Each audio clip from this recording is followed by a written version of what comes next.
hello. Been a while. Hopefully,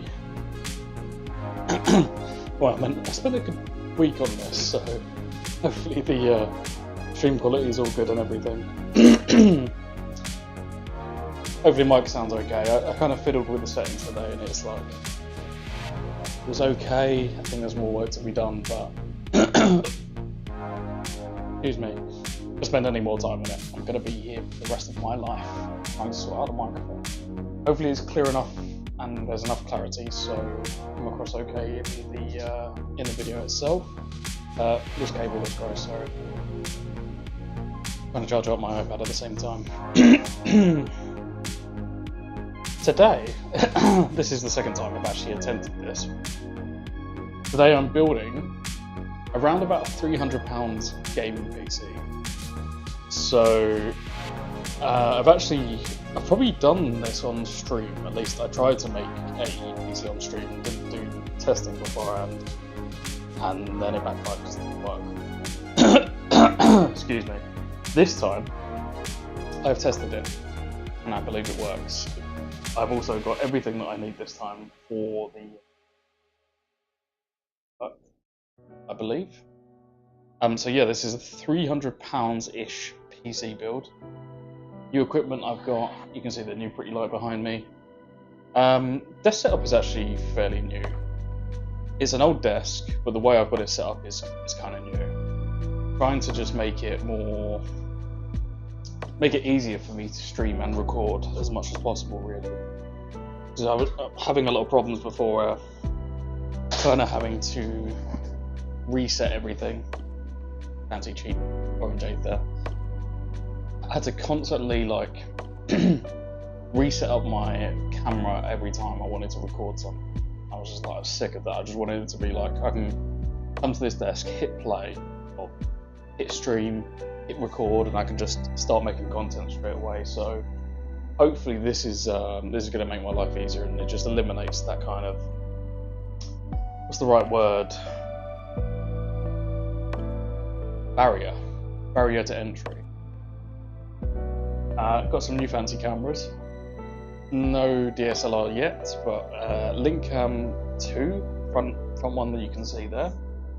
I'll show off my new one for the above as well. This is Linkcam 2C, so it's the cheaper version, but I didn't need a more expensive version, to be honest with you. You can see new turntable, or Lazy Susan, whatever you want to call it. This makes PC building a lot easier, believe me. Finding a lump of wood like this wasn't cheap. And then I've seen people do their own custom kind of Lazy Susans, but great arts and crafts. So I was just like, make something straightforward that does the job. Here we are. I didn't make it. You know what I mean? But yeah, I need to kind of stain it so it matches my desk, and the desk needs a bit of stain, but that'll come in time. I guess we can get the show on the road, really. Let's try and not make this a 6-hour stream like I normally do by accident. Try and make this quite quick, just to get to the point of where we are making this build. So the first thing I want to do is grab the motherboard. So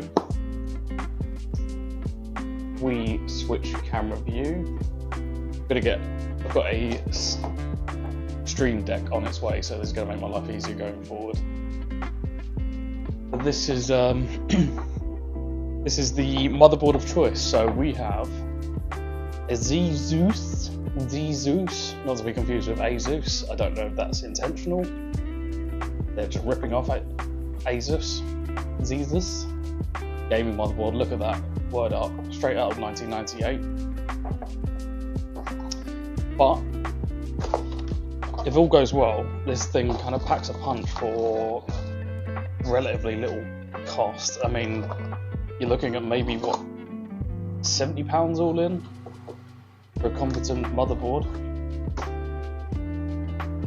One problem, say a minor problem with it, is it's not upgradable. So this is kind of like a dead end platform. But to get you started, if you wanted to say compete with a Xbox Series S in price, this is kind of the way I would go. So, cool looking motherboard, I think. I like it's got a nice looking heatsink. I guess it's got to be for X99. Fairly old platform, but still competent, I would say, in 2025. So, CPU, hopefully the focus pulled correctly and you can see it. I've actually got it upside down, which doesn't help. Intel Xeon E5-2680. Now, when you get X99 motherboards like this one, could be any kind of Xeon like this. Basically, the equivalent of like an i7 of 5980X or something like that. Usually more workstation orientated builds. But yeah, repurposed, they're actually not too bad as a gaming PC. As you can see, it's already populated 1 stick of RAM. When I received it, I didn't do the due diligence of actually checking to see if it was 2 sticks of RAM. So I've had to buy an additional stick of RAM. Hopefully that works okay, but at least that's dual channel, which is much better for gaming. And 32 gigabytes, which is a real asset in 2025. Especially with how games are becoming very RAM intensive, so to speak. The one thing I am going to need to do is I'm going to need to get this second RAM stick, and that's maybe I can do that in a minute. I need a BIOS battery. Let me just go do that. Just give me 2 minutes to go grab them. You look at my new Be Right Back fancy starting screen. Aren't you lucky?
I'm back. Hello. So, matching RAM stick. I'm led to believe it's a matching RAM stick. Interestingly, with these RAM sticks, is they are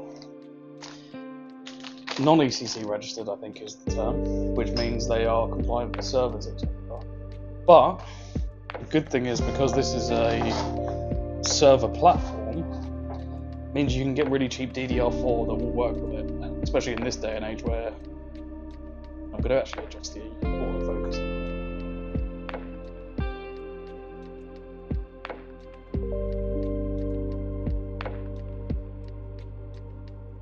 Well, that looks alright. We'll do autofocus. There we go. Is that better? Can you see that now? So yeah, matching RAM stick, so non-ECC registered. Normally for servers, but yeah, okay, in this instance it's actually perfectly fine, and it means we can get RAM cheap. DDR4 RAM cheap, becoming harder and harder to do. Now, I'm going to speculate. I don't know, with quad channel, kind of like this, do I put it in? Do I do grey to grey? I'm gonna guess it's grey to grey.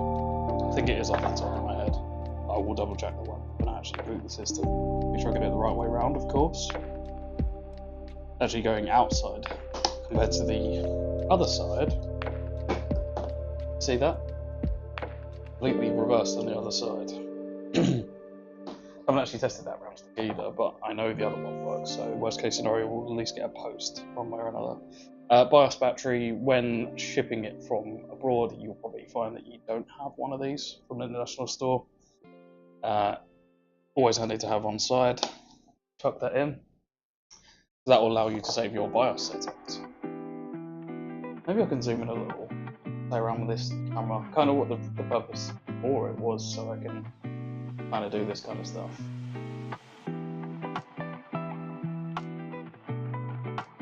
Wanted to make it easy when building PC parts. Go back to that Xeon. Upside down, I forgot.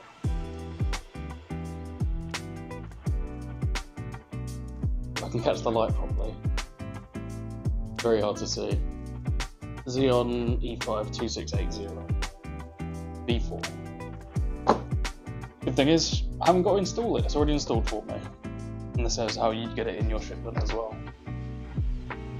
Now, the one thing to note with X99,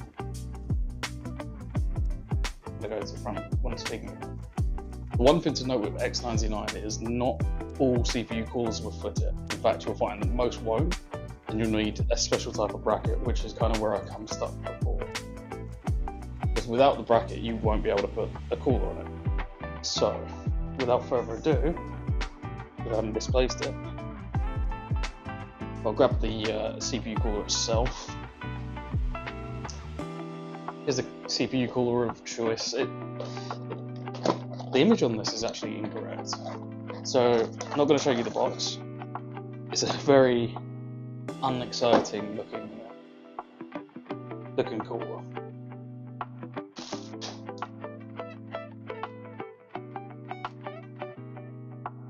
We'll go main cam. Other one. Don't go with me. This is it. Nothing too spectacular, I'm afraid. Kind of do the job. 8 degrees fans.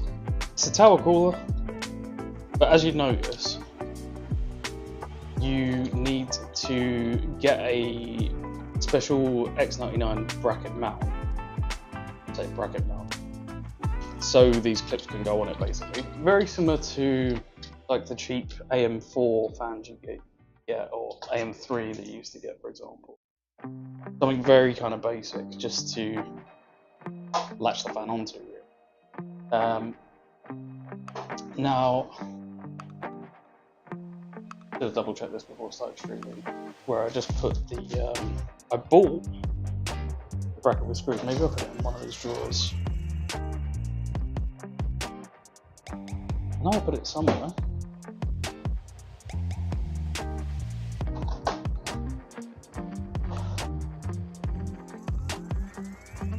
I'm not going on this 4-hour stream very well, am I?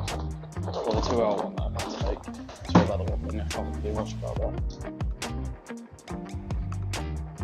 The amount I've got is very, right word. It's like a load of bits all kind of like tacked together to make it work. So you can't see it on the camera as well. Yeah. I'm very confused as to where I put the bracket. We can come back to it. Good, right now, come back to it. Let's do the SSD, shall we? That I know I've got to hand somewhere.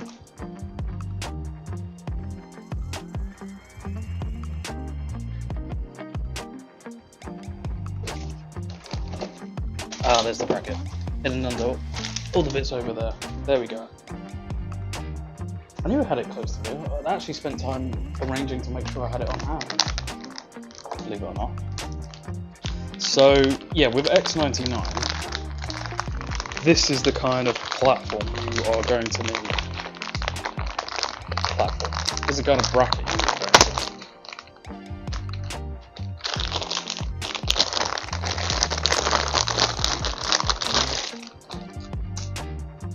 need. This one, you see? Basically got to go over these slots here, and then, actually, think it's got to go this way, typically, because cooler is going to be on that side, hopefully. Kind of first time using this platform properly. I mean, I made the platform before, but not actually testing the motherboard to see if indeed it did work, which was problematic because it didn't work. So this time I did check it properly. Chuck this in the rubbish bin. Hello.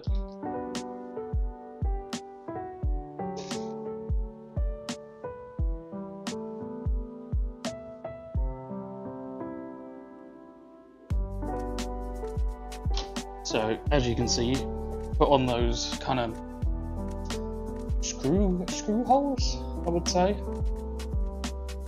and then you've got these screws to basically mount it down. So I will just do that.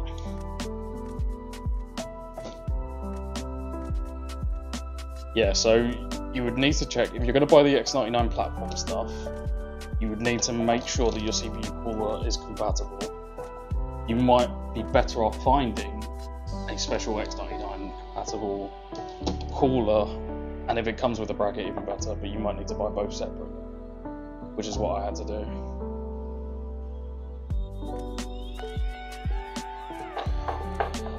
The screw's coming loose on my Lazy Susan, which is slightly annoying. That should be fine once weighed. Just curious actually. That's fine. Maybe just like needs to be screwed in a little bit. Become a little bit loose from where I moved it. There we go. That's better. Less moving. That's better.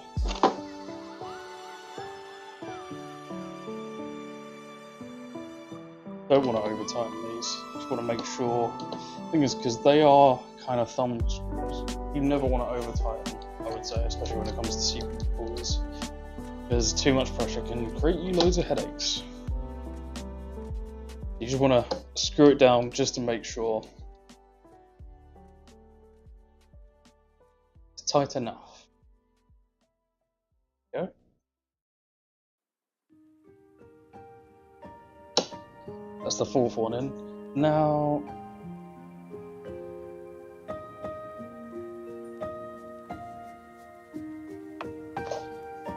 do I have any thermal paste to hand? I do. Remember to have it on hand. So with X99, you probably, I'm kind of doing the one that I would normally do with AMD is the cross, because at least that way it will work anyways. I mean, you can probably get away with a P anyway, regardless. That's the one I'm going to do. Just got a load of thermal paste all over my fingers, so I'm going to give that a good clean. Give me 2 seconds, I'm just going to go.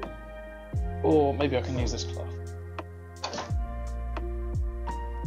Just don't want to put thermal paste everywhere, which is something I have a habit of doing at least. Need a bit of isopropyl alcohol, but I think it's all downstairs.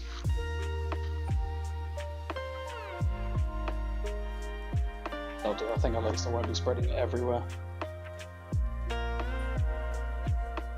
Now, we can plug in the fan header, or the fan into the fan header. Usually in an unusual location on X99 motherboards. Actually, it isn't that location, so I'm lying to you. Just want to plug it in on the top one that says CF fan. I don't know why it says CF. CPU fan? CF fan? I guess. CPU fan.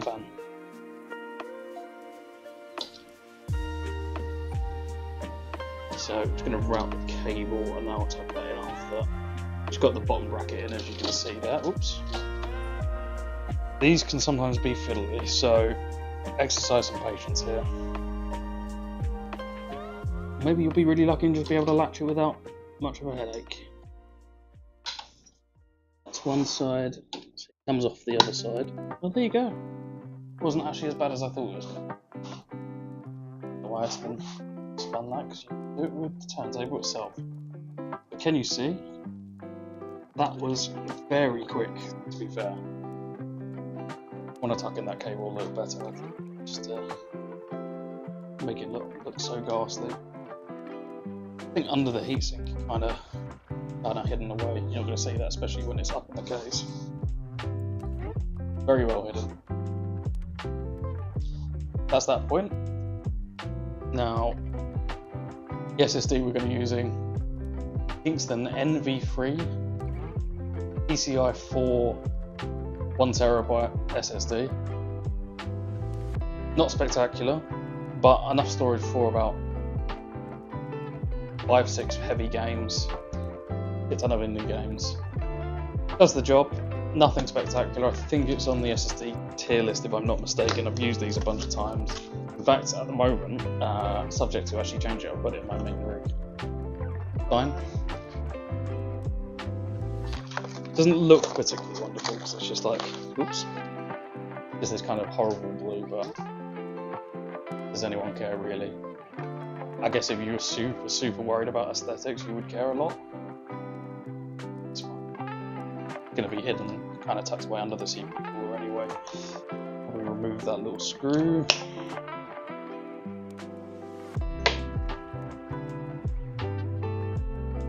So,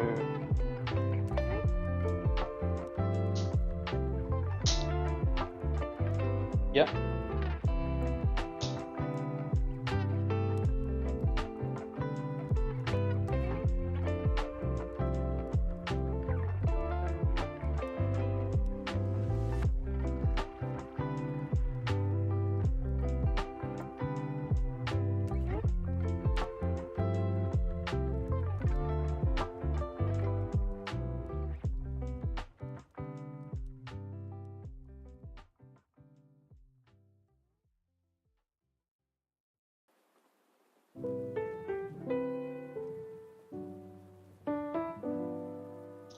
So, moving this little M.2 screw.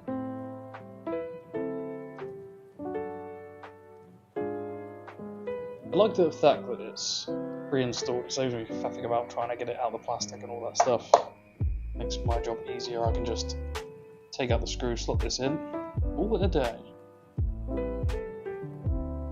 The one thing I was going to say, it's not too much of a big problem, but you just need to be careful of the clearance between the bracket and the SSD. Don't want to stand the SSD.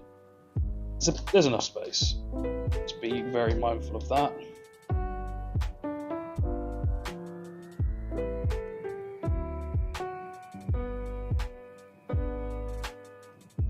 SSD.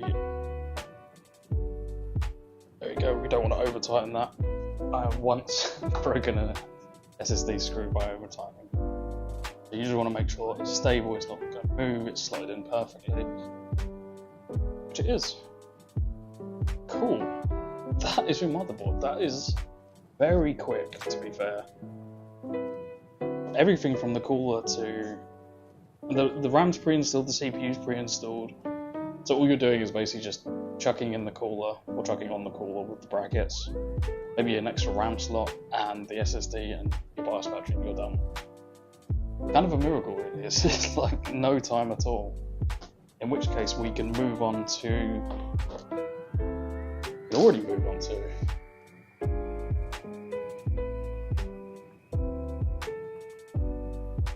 Move on to the next part already. Told you I'm going to be quick. I'm going to say that now and I'm going to make a huge mistake and it's going to slow me down, right? Case of choice today. I don't know if I did one of these on stream or used something similar. This little budget-friendly case is called the CIT Celsius. Well, it's not called the CIT Celsius. It's made by CIT. It's called the Celsius. It's a real budget-friendly PC case. I think RRP is about £40. If I'm not mistaken, I have two of, well, including this one, I have two white cases. and I have 2 black cases. So for this specific build, I can make a few batches of those, or you can buy them from me. That's something you'll be able to do on the website if you wanted to do that. Fans don't come pre-installed, which is kind of interesting. So you can kind of orientate them however you want. I kind of like that flexibility. I'm gonna probably go with the standard back to up top. But it's a nice looking case. There's nothing crazy about it. Fish tank style case, fairly small size, but it's going to match well with the motherboard and the aesthetic overall, I think.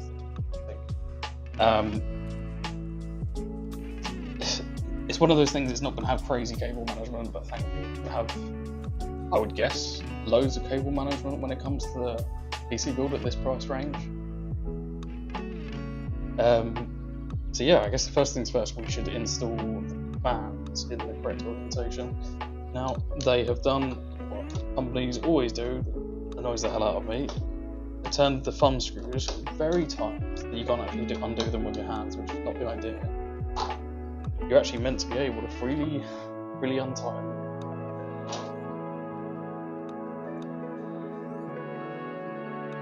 That's the CIT Celsius, just to show you. Hello, Junkie Play.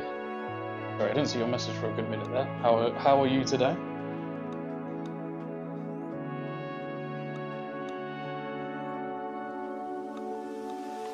So yeah, very unspectacular case. I'm just going to grab my screw bowl so I don't lose all the screws.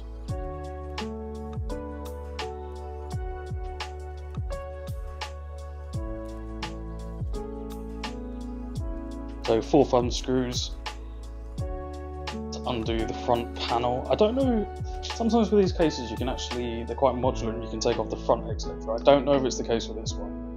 Might just be this panel specifically.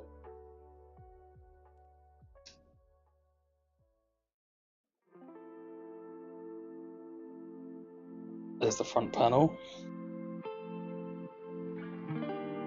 And yeah, the fans, as you can see.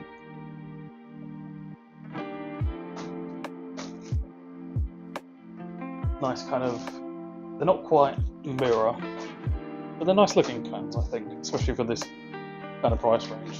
Get your manual right in there. I almost never look at these anymore. Very rare that I do, but we'll see. I'll put it to one side just in case. Put the panel for safekeeping, we'll get back to that later. But yeah, the first things first, we're going to need to install those fans.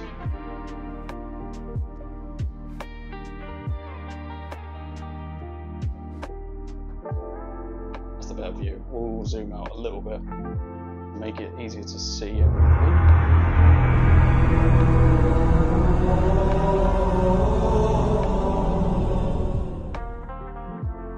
Skeptic Shopper, thank you for the follow, my dude.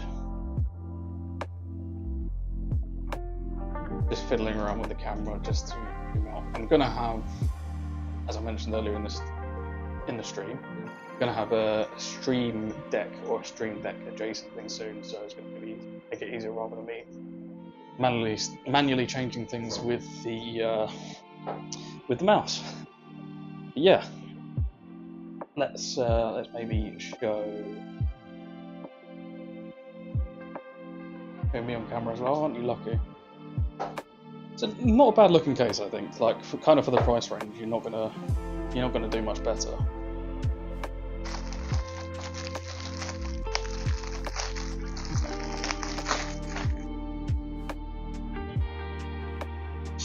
So screws that come in the case. I'm gonna put that to one side. I'll put that in the bin later. Take some time.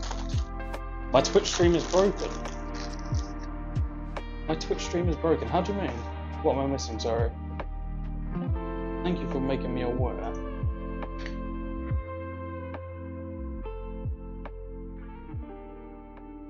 It seems to be up and running. What specifically, if you don't mind me asking? It seems to be running okay.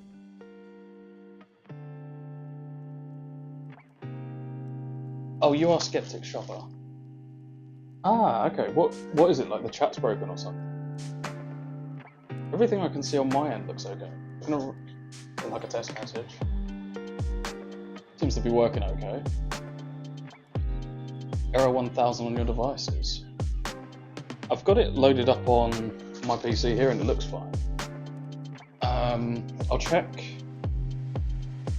Not accidentally like done something wrong, but Stream does not load. Oh, do you know what you know what's probably the issue? Resolution's coming up kind of wrong, I think. Saying that Twitch doesn't allow high resolution stream. It seems to be okay from my end. Hey Junkie Ronnie, how's it going? Thank you for making me aware though. I'm just gonna just double check this just to make sure that nothing going wrong on my end. Junkie Ronnie, you're on Twitch at the moment. Is everything okay your side if you don't mind me asking? Want to make sure there's no problem for anyone else. Checking on both my tablet and my PC, it seems to suggest that everything's going fine. It is broken. Okay, so multiple people have an issue. Okay, thank you for making me aware. Let me...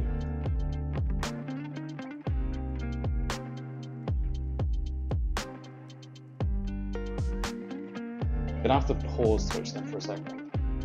I don't know if that might break you.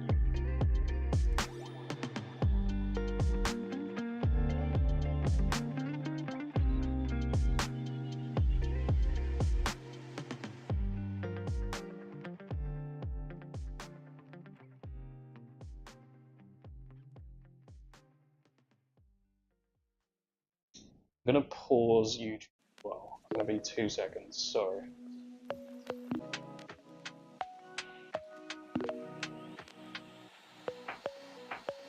Just reboot the stream. Hopefully it's back to running okay. It's weird on my actual. I've loaded it up. It's fine. I've loaded up Twitch on my screen. So one thing that was weird, it was like kind of trying to output. I set the video to capture at 4K, and it put Twitch. It was showing Twitch's output at 4K, so maybe that was causing the problem.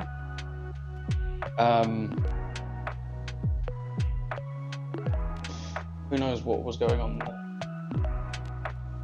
Yes, I'm from the UK. Hopefully it's up and running now. Thank you for making me aware of that. I would have had no idea otherwise.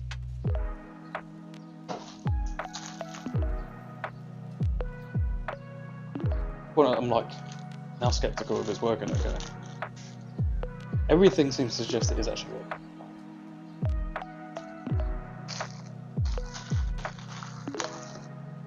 Whereabouts are you from, Dream Seeker?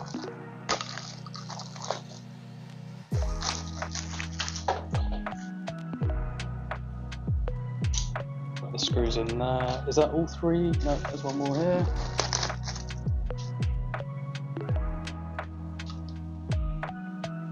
I'm from Europe. Nice. I'm running an RX 580. Should be a decoder issue. Yeah, I mean.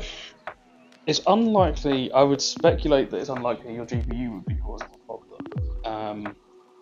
It's probably something on my side, especially if I think Junkie Blade was also having the same problem as well. So, from the little I would guess, I would say that the stream output was too high and didn't like it. I tried to make sure it recorded nicely for recording content later on, but I guess that was my mistake. Hopefully it should be absolutely fine now. It's working. Awesome. Thank you for letting me know.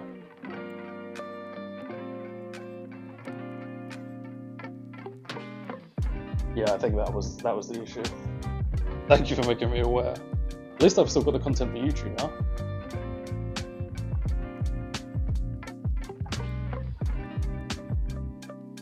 Okay, so let's grab some screws. I think I dropped some. Oh no, I didn't. Yeah.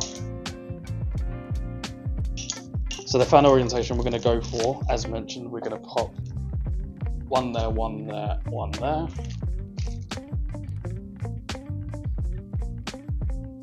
Getting a footing on the internet can be hard when doing one platform. Yeah, you're right.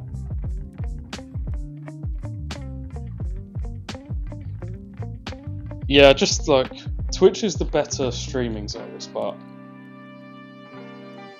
it's just really bad at everything else. So I'd like to keep YouTube available as well at the same time. I had to tinker with the platform to get YouTube to running as well earlier. It was being weird.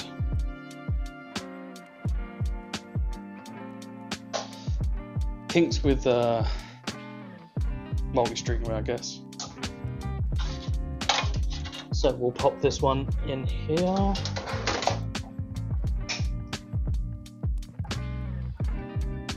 So do I do PC building as a side job? Actually, this is I'll say this is one of my main sources of revenue now. I run a PC building business. I do PC repairs and stuff like that, usually on customer sites, etc. But yeah, bit of everything really. Thank you for asking. Hello, I'm an experienced builder. I'm building my first right now and I have a question. Shoot. Twitch works. That's good to know. Thank you, Junkie Ronnie. Must have been that weird output issue that I was having. Yeah, so run go down for this so we can have a discussion. I run a PC building store where I sell parts, etc. as well. I'm basically a custom PC builder in the UK, but relatively new to the game. Yeah, just looking to kind of improve it and expand.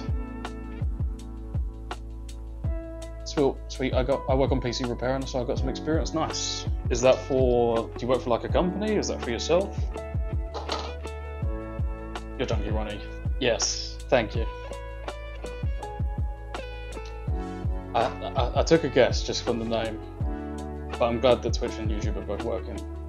Oh, local store. That's cool. So do you do like, is it like laptops and stuff like that? Because I used to do stuff I used to work in a PC workshop. Right, so like a real mix of real Xeons to modern Ryzen's, laptops too. Nice. One of my favourite jobs is working in a workshop.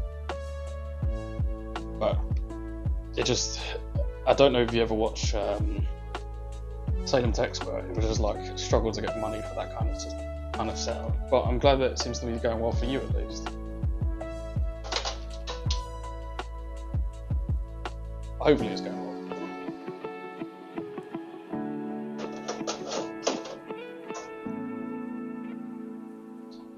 Ooh. Sorry, I'm gonna have to read your message. I have a 50 series card with the 16 pin connector. It came with a 16 pin that splits off into 3 separate 8 pin PCIe connectors. But my PSU come with a 16 to 16 pin slot for it. 16 to 16 pin.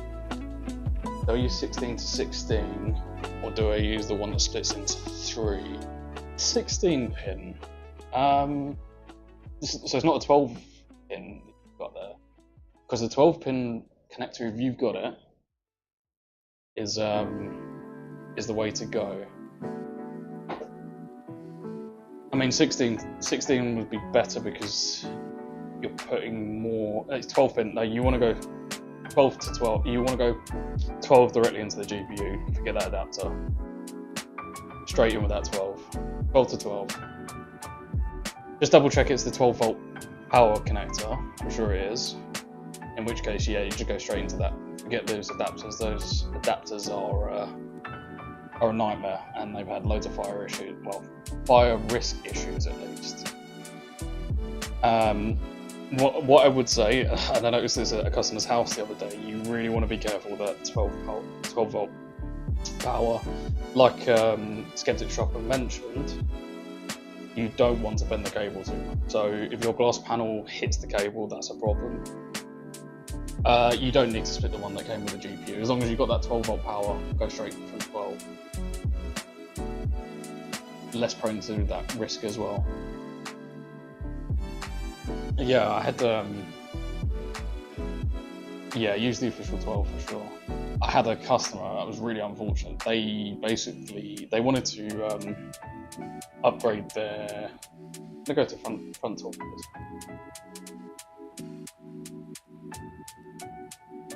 So I had a customer that had a 4090, and they basically decided to buy a 9800X 3D.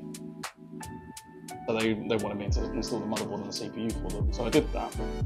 And then I was looking, when I was reconnecting his GPU, thank you for the comment on the chat. When I was reconnecting his GPU, I noticed on the adapter, not only had one of the sides melted, where you could see, this is a problem with the adapters, one of the sides had started to melt, and the middle had like white marks to indicate there's like burn damage. Yeah. And I was like, you need to stop using it. I told him to like go straight away with the warranty. That's a fire hazard, like he names it. And he went and bought a 5090, and I told him, okay, that's great. Grab the 5090 if you really want to, but make sure that you get a 12-volt power supply to have it, because you don't want to go through that shit. You had a RTX 5060 coming for repair. It had a dead fan. Yeah, RTX 5060 probably would not come under like any particular strong issues. The 12-volt power, good. Dead fans are a nice replacement as well. You like £5, $5 or whatever, €10 maybe at the most to get them swapped as well. So not a bad little job as well, depending on the GPU, of course. Sorry, yeah, got distracted by my story then. Go back to build.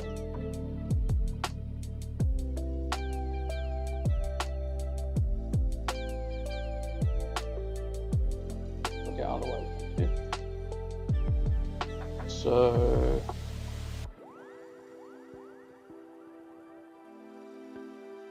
Stories fun.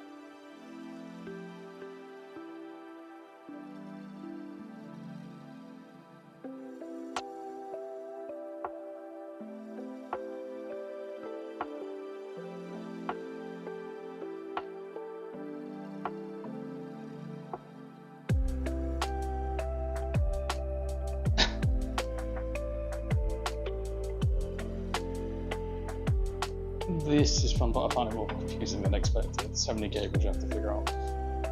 Once you get on top of it, it'll be the easiest thing as well. Yeah, like Skeptic Shopper mentioned, definitely scary the first time you do it, and then you've gone all out on your build as well. So you've got like some powerful gear there. I think if you get to the point where you're able to turn the PC on first try, you've done really well. I remember my very first PC, I went through all the faff of installing it and didn't turn on first time, so that's when you're in a world of hurt, because you have no idea what to do. Thank you. Thank you. Yeah, I really like how the website came out. It took me a long time to build it. Originally it was just a basic Shopify store, and then installed a load of code, etc. Replaced a load of code. What's going on here? The screw doesn't like fighting. I want to round off the screw here. That's exactly what's going to happen.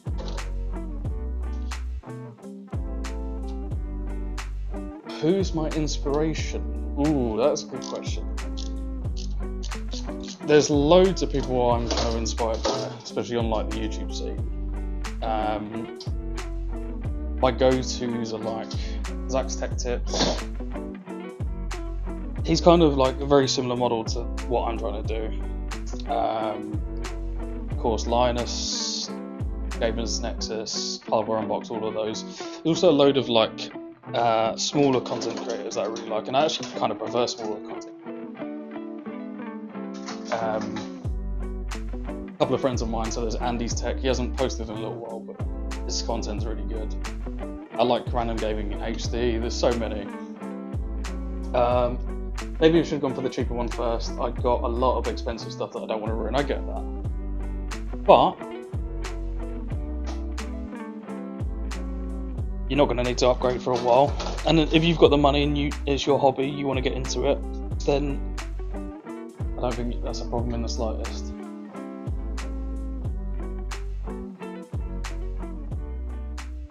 Yeah, that screw was buckled. This one is much better. I will place that one.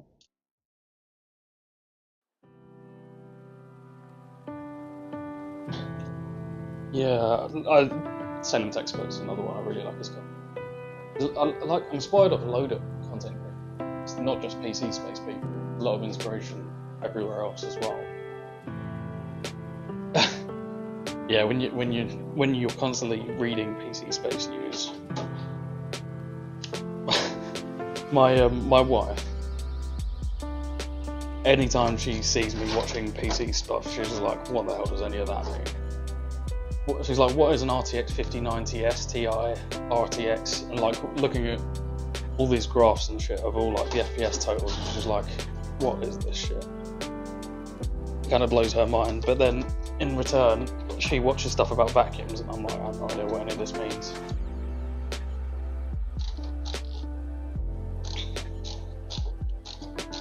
She does actually know how to build a PC though. I did teach her, so I might come and use one day for my own business. See? Speak of the devil. It's true.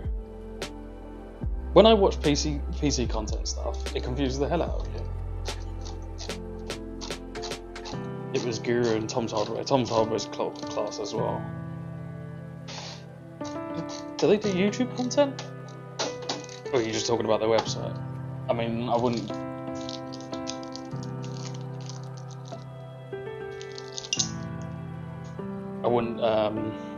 know half the stuff about Tom's Hardware. Stuff like TDPs, etc. Always very handy to read.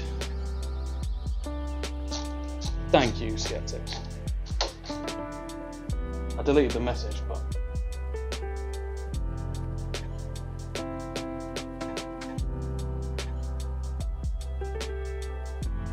There we go. Found him. Need to get more mods.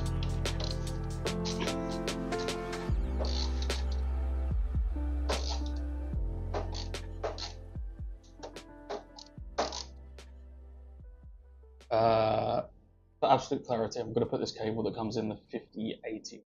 Use the 12. Yeah, go 12 to 12. Clarify that it's a 12 volt power. It's going to be kind of obvious. Quite connected. Yeah, go for that straight connection.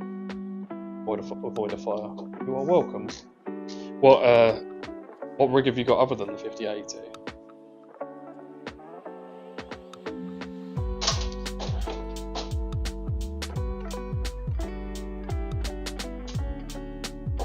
Fan number 1 installed.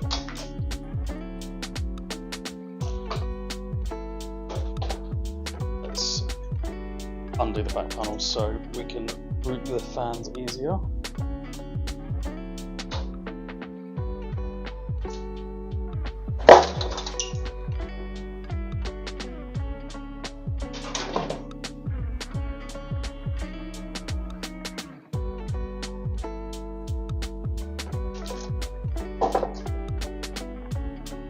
A little bit of advice, Skeptic. If your office space would allow you to get one, turntables are a godsend. Damn, 9950X 3D. Yeah. You have gone all out. Are you doing like content creation stuff as well? I'd love the 9950X 3D, but I can't justify it. Maybe if my content creation takes off. A giant Lazy Susan is so much more convenient dealing with PCs this way.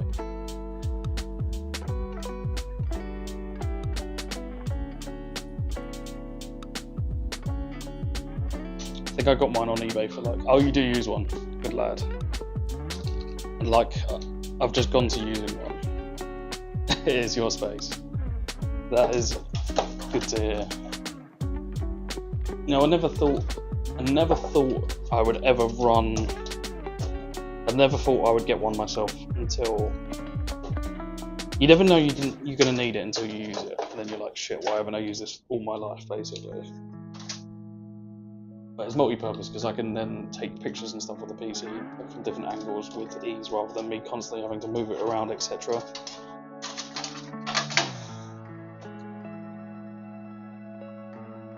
I wanted something good for years to come and be able to do whatever I might run into. That's fair. That's absolutely fair.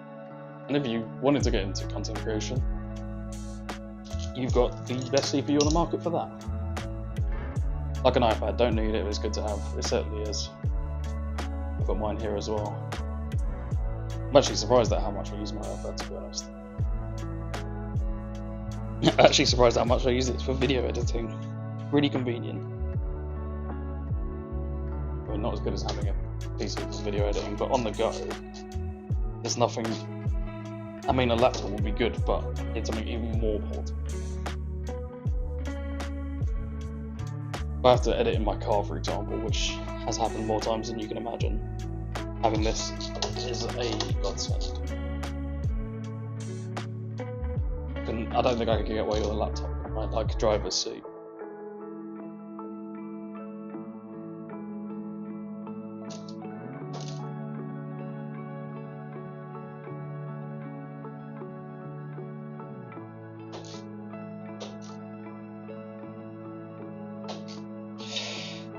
Don't like these screws that much. I might change the screwdriver bit. It seems to be rounding the screws. Screws are made of like paper mache. You know how to split LGA 1151 into 6, 7 gen? How do you mean? Split into 6th or 7th gen. How do you mean, sorry?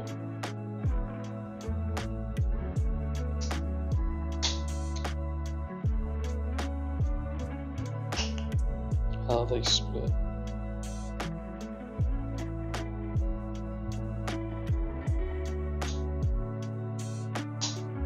You mean they purposely made those generations around the GPUs? Is that what you mean? Like this. Not going smoothly. The screws aren't the best, to be truthful, with the fan screws. So be very careful with these. Maybe replace them if you've got spares. I think I might actually take this one out because I'm worried it's going to get rounded and never be able to retrieve it ever again.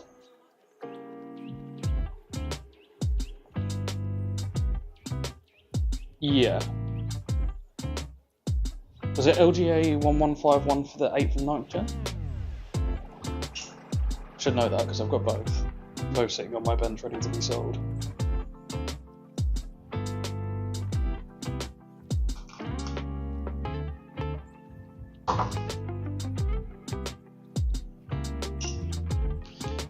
Got a classic i7 6700K.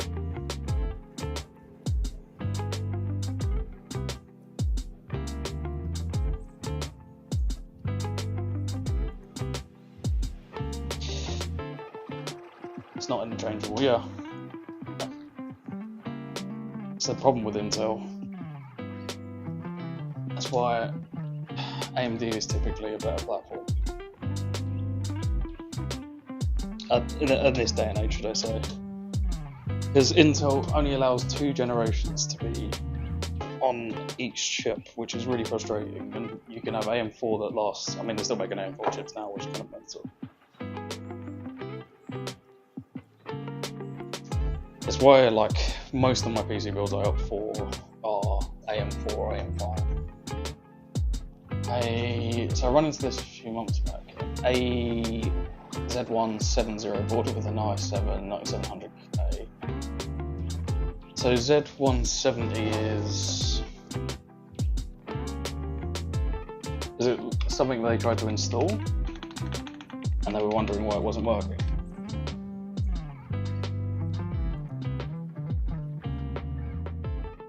Wait, it worked?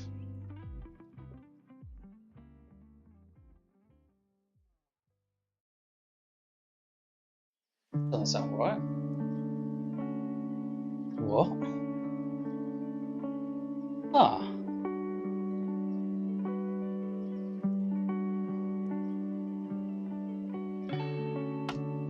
There's a product called Coffee Time.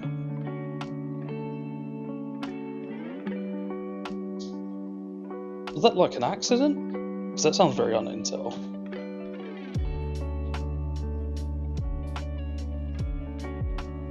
I would be very confused if that came into me.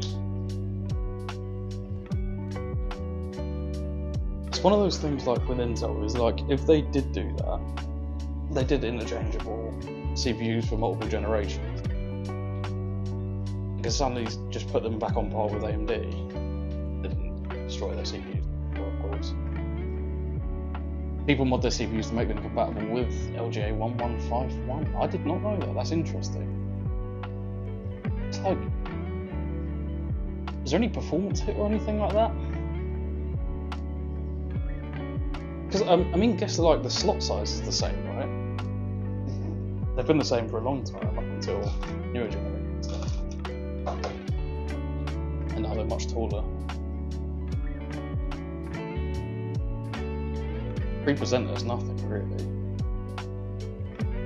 You wouldn't even notice that unless someone was pointing out the figures. Cool. Yeah. Does that back then? AM4's best chips weren't on par with the Intel's best chips.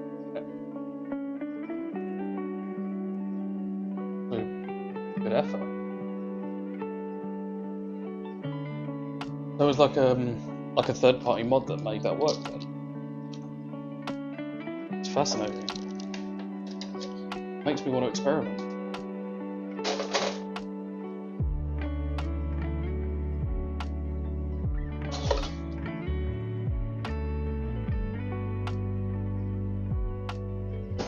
Is there content about that?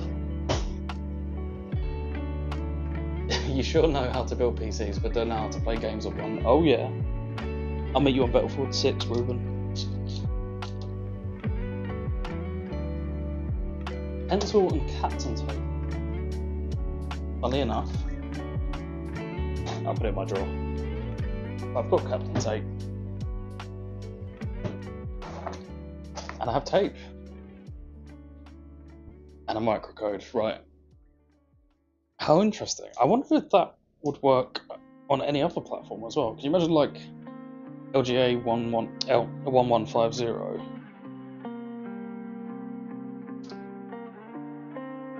running like a i9 9900K or something? And like, I wonder how they wouldn't, how they even get to the point of testing that.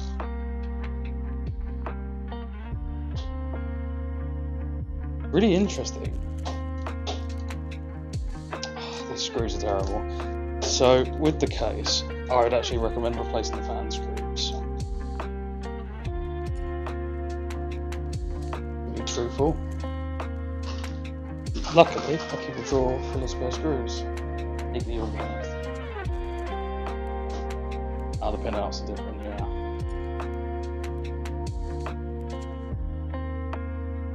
Makes sense. So the pins are able to make contact and work. How interesting. Something I'm going to have to experiment with. I've got a downstairs. I can't show you, but I've got that exact motherboard. But I do already have an i7 6700K in it. Someone gave it to me as payment for building their PC, which I'm due to sell. Did you have success with it as well? I'm going to guess you did.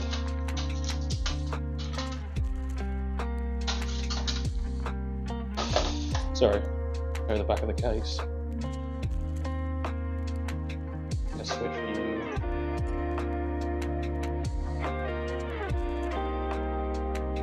So, here's the back of the case. Plastic bag like a luncheon bag, very very high end kind of thing, giving you a luncheon bag full of screws, but I suppose it's fine.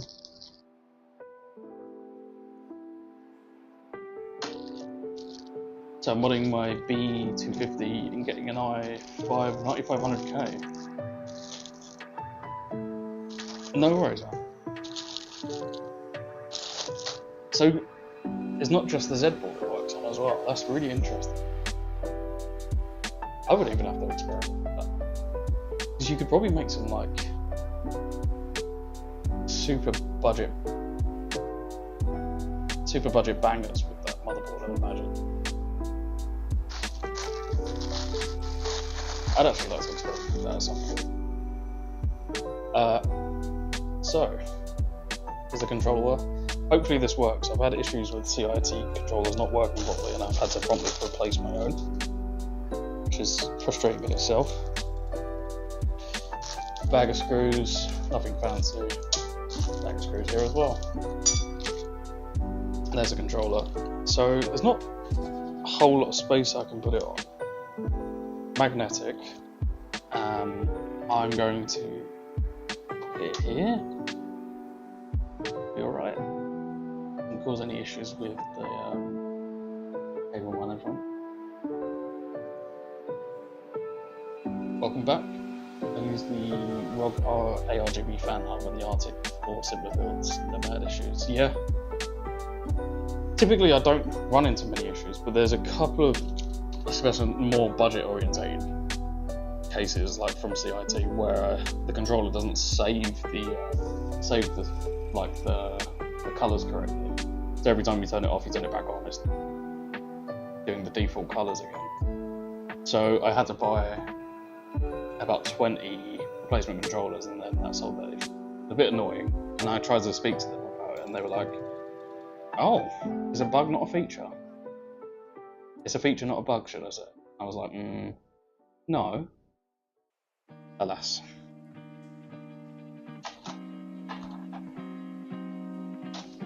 What I can do is plug in all the fan cables right now. Hopefully the controller works alright on this one, otherwise I've got to do some more replacing.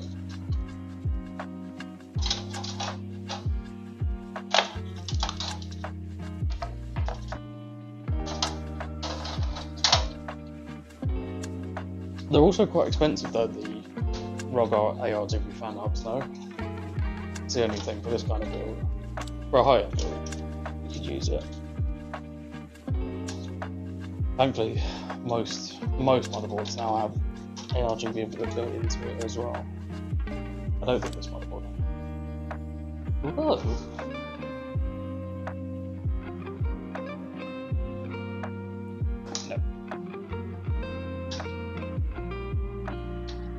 I'm upgrading from PS5 to PC and chose the RX 9060 XT at 16GB, of course. Ryzen 5 9600X. It's a really good combo. And is there anything I would change? It really depends on what you're trying to do, but I think that's absolutely solid. 9600Xs are becoming quite nicely priced. And the 9060 XT 16GB is probably like the best value GPU on the market at the moment. What kind of other specs are you rocking with? What motherboard, etc.? Maybe I can help you in the right direction there. But you've got a solid mid-range build right there. The good thing is AM5, so you can upgrade down the line with no issues.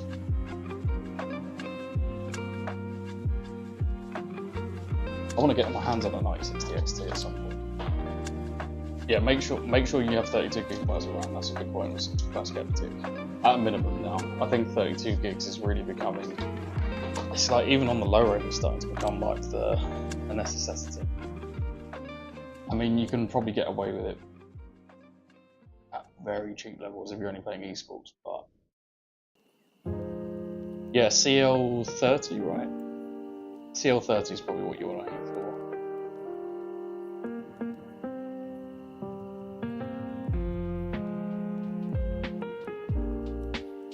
Yeah, it's all very good advice. enable XMP when you do that.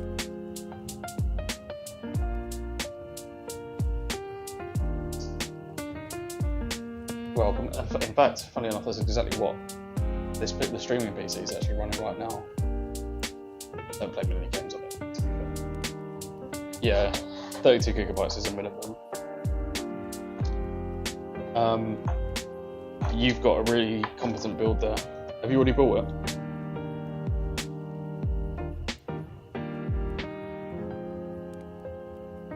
The cable management. Untying a few things. Rerun the cable management after this. Losing track of where I am. I said I was going to get this PC done in like good time, and kind of getting behind now. I'm not that far behind. Still get this done in an hour, I think. So, installing all the fans to be controlled by the controller. I wonder if I should do top down, just so easy to kind of see what I'm doing.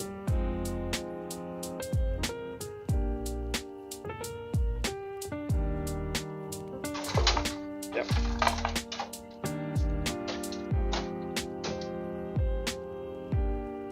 I think I'll have it this way orientated.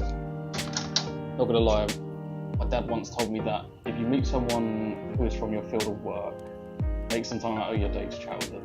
I can see why. Yeah, for sure. Extract as much knowledge as you can out of people. In a nice way.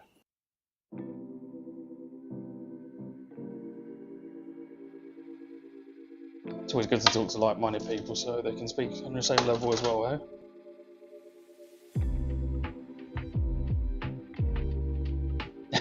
And I can see why I don't have to dumb down my combo. Yeah, absolutely.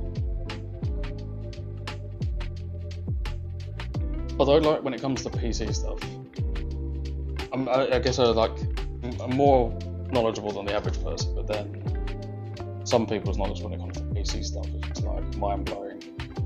I would say, like, there's so many people that are much, even far superior. I mean, obviously, but just have like so much knowledge in hand, etc. Like Gamers Nexus, for example, very stoic and kind of very dry, but him and his team have an insane amount of knowledge. How should you do airflow with a traditional PC case? Negative, positive. Basically, here's a good example. Simplest way of doing it. You basically, if you have holes at the front, you pull in from the front. I would say you would have fans here, you pull in. You have maybe fans at the top going up, and you have an exhaust here. Use one tag and two exhaust. Interesting. Yeah, it depends on your room. You can also do purely negative pressure as well, depending on the setup, and that will just stop dust from going in. That's what one of my friends does, and it's fine. Most orientations you're not really going to have a problem with, truthfully. The normal way. If you've got fan headers, space for fans at the front, then that way up and out, I would say. But it really depends. For this kind of setup, the funny thing is I would be doing all exhaust with this orientation, but at this low end it's going to be fine. So it's not actually going to be pulling any air in.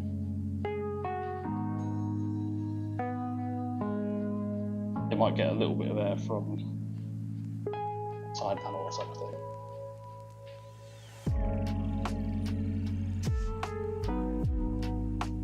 I thought once Noctua fanboys were stupid, it turns out I was stupid.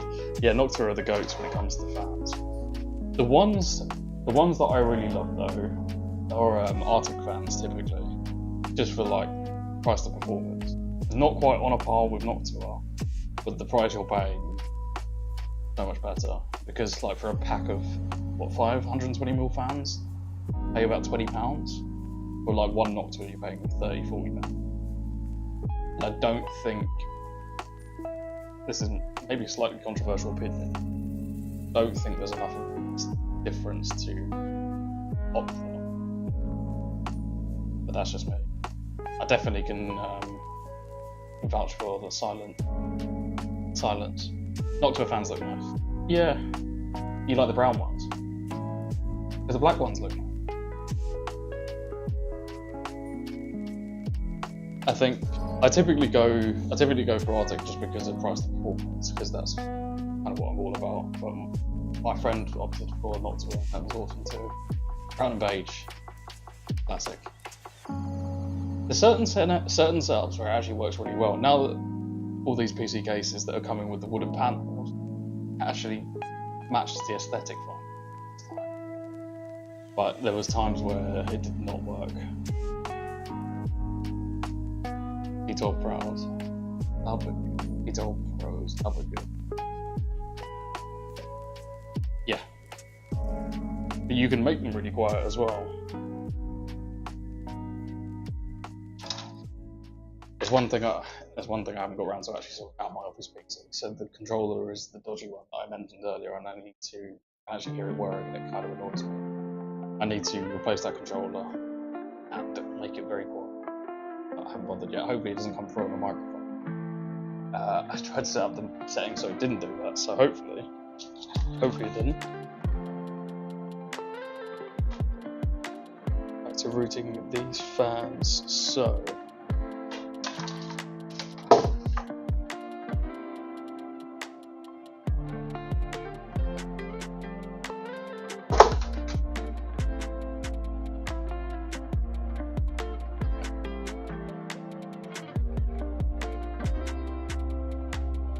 PWM. But I'm not good as control works, so I can't be asked to redo this all again. ARGB. I think from memory these work fine. It's just the one specific case that I have that are problematic.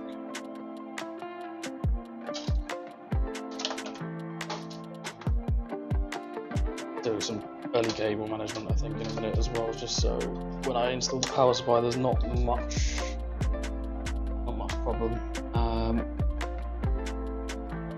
We have been talking everything other than the PC build. Mind telling you some information? Of course I can. So this, I'm going to put a parts list up. If I get the command right, see if I can remember it. I've actually made some changes to it, so I'll tell you what, I'm going to make some alterations. You'll see them on screen now.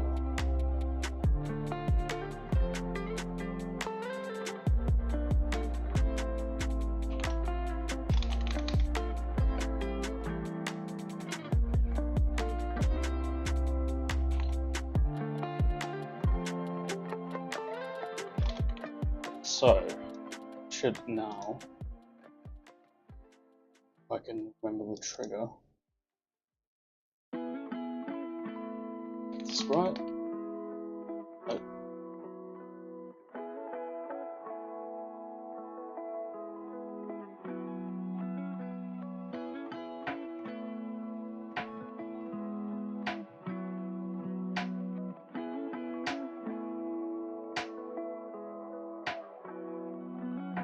I don't know if it's going to work now. I'll post it in the chat. Oh, now I've absolutely flooded my own chat. Great, wonderful. That's not what I meant to do at all. Shit. Cool. Oh dear. There we go. Should stop now. Jesus. Well, there's the parts list and then some. Very budget orientated. ORP is about £300. Is it still doing it? Please stop. Jesus, how do I stop it?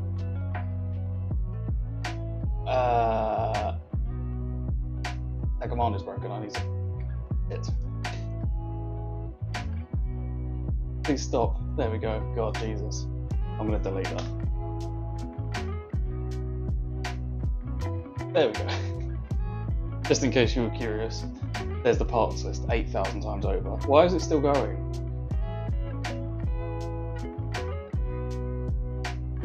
Stop.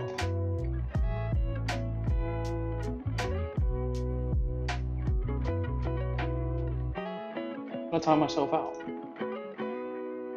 Jesus. God, you really wanted to know the parts list.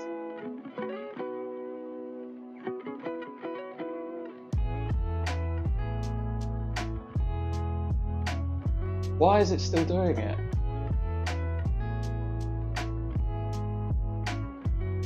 Oh no.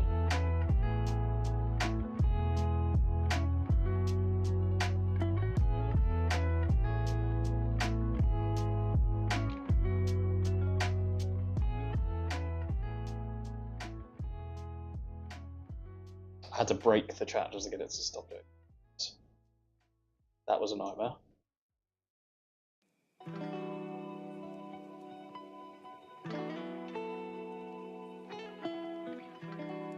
Hopefully this stops doing it, Jesus Christ. Okay, I need to work on that apparently. I thought that was going to be really cool and just show you a nice parts list, but it showed it. The parts list 4,000 times over.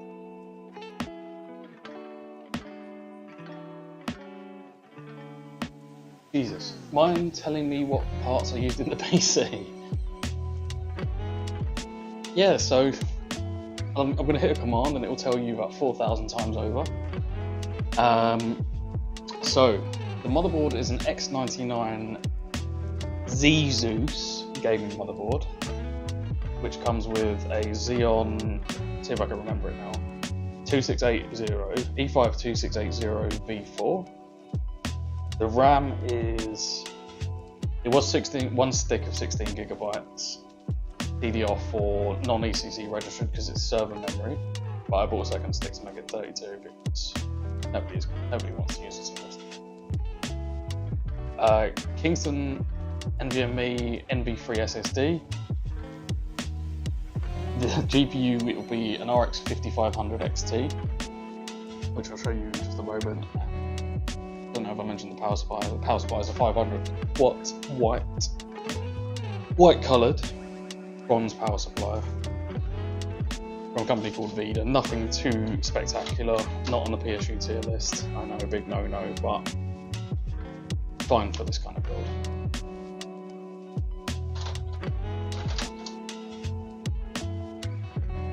I have to delete that command, I'm going to have to rebuild that.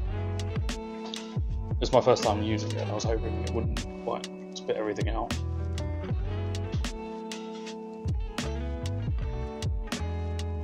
Cool. Everything is slotted in with a controller. I wonder if I should do some cable management. This is exposed. Pull the plug off. There it is, I'll put that back on. Exposed. AliExpress motherboard, that's right, it's on AliExpress. Zizu.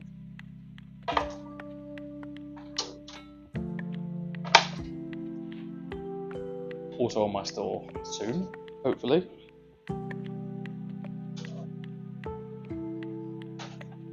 If it's any good, of course. If it's shit, then it's still going on there, of course. So, a lot of cables running free at the moment. What I'll do is I'll group most of these up just so it's less messy to deal with later. That's waiting the power supply. X299. Yeah, not very common.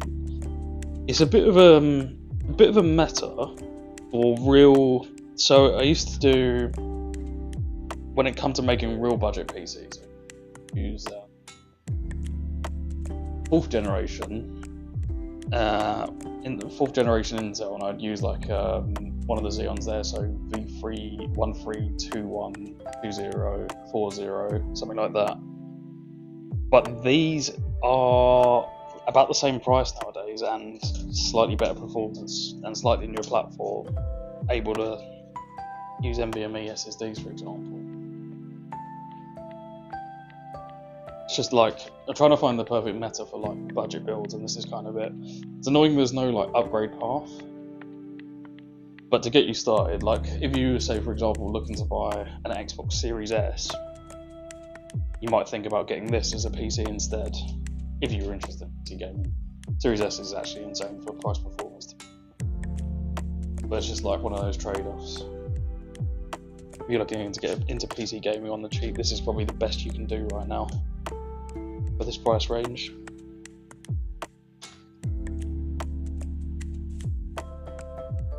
So I'm going to tidy these up further, don't worry. Not going to look this ugly when I'm done. Start running these cables earlier, or early in the build.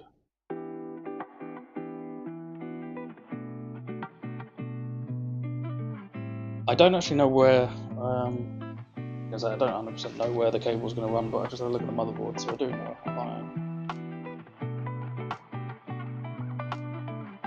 I'm dealing with people about budget. I think I'm on my last straw, you're telling me. One of my pet peeves, right, is I ask a customer, what's your budget? And they're like, oh, I don't know. I'm like, well, how am I meant to spec your PC when you're not giving me a budget? So then I just like, here's this PC. They're like, oh no, it's too much. Well, I was like, well then, lead with that. Lead with telling me what your price, what the most you're willing to pay for a PC is, and I can build you a PC. It's just that's a real pet peeve of mine.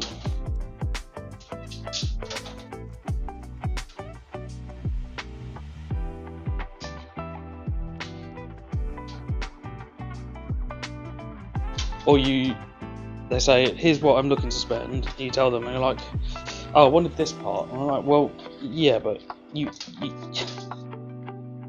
don't have the money for this part unless you change your budget. Because it's not like I'm not trying to give them the absolute best price performance for that price. I don't know.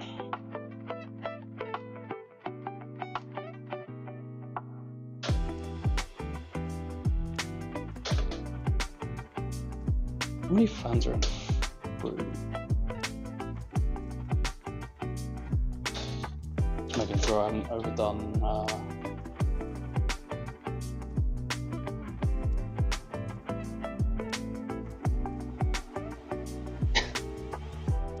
Your prices may be more than the other. Yeah. Yeah, too right.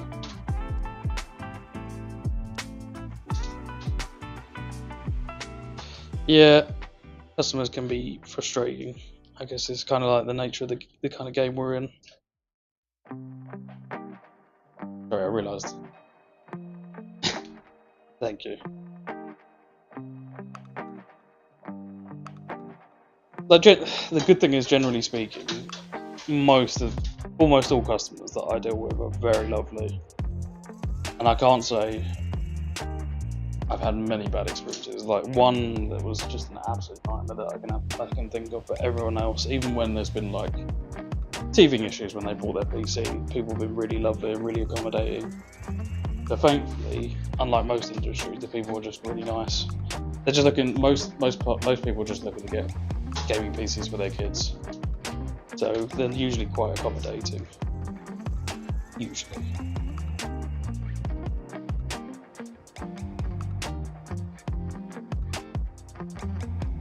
I realised I put this in when I didn't need to. That's going to take this out. It's not going to be used.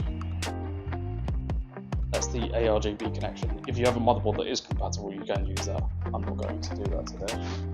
The motherboard is not compatible.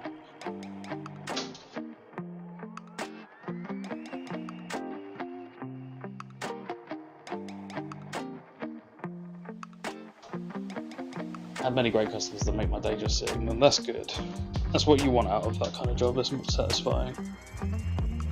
In the field, I see older Intels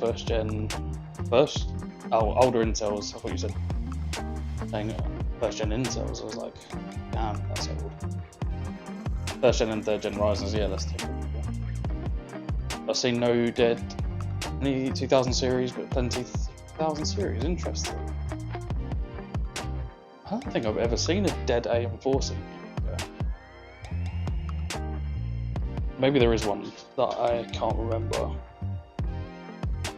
Oh no, it's because people bend the pins. I have seen it. I told a complete lie there.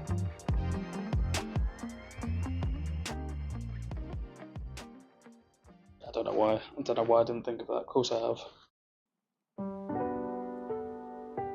Just rerouting these cables before I put in the power supply to save me the headache later on. That'll go. So that's HD audio. Headed audio will go on the right or on the left.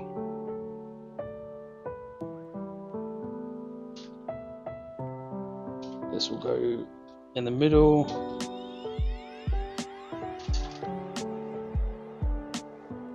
Oh, crossover there looks kind of gross.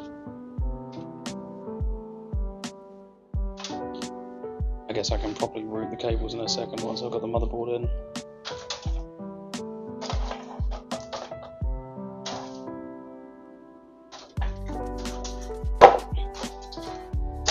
What PC do you rock with? Did you tell me? I can't remember if you did tell me.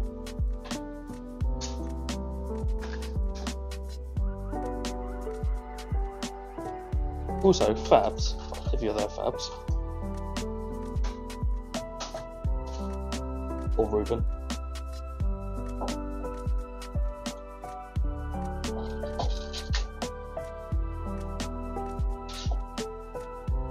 Just popping in the IO shield.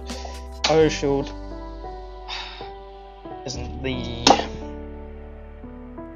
easiest to pop in. It's not that bad, but hopefully we don't need to change any. Hopefully those cables up a bit too much. It's going to get in the way of the motherboard. Just pop them in a bit. Nice lighting in there. I'm feeling the vibe. Thank you. I'm glad you like it. I'm only using the main light, using just that Godox light that I've got, doing the one light thing, and then just a basic IKEA lamp here. I'm glad you like the vibe. Amazing what a lot can do.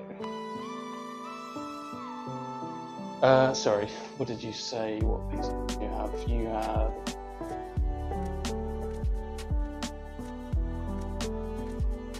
You know the old saying, shoemakers' kids go barefoot. You deal with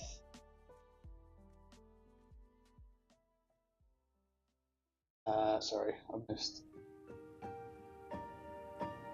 You deal with it, yeah, that's the problem. That's the nature of the game, isn't it? i9s and R9s, you deal with that in your line of work. But you rock the 1300X and 16 gigabytes of RAM.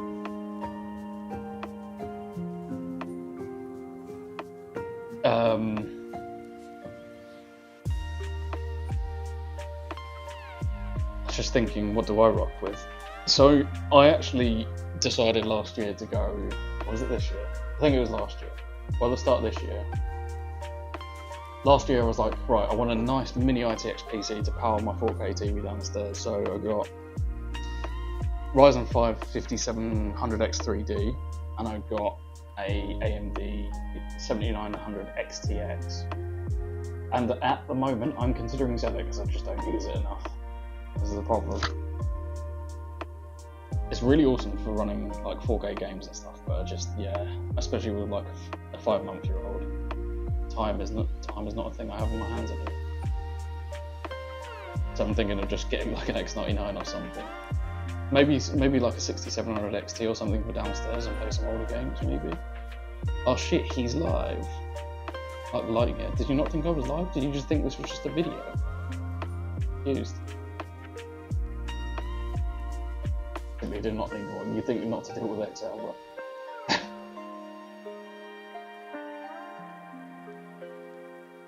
do you use Excel or Google Sheets?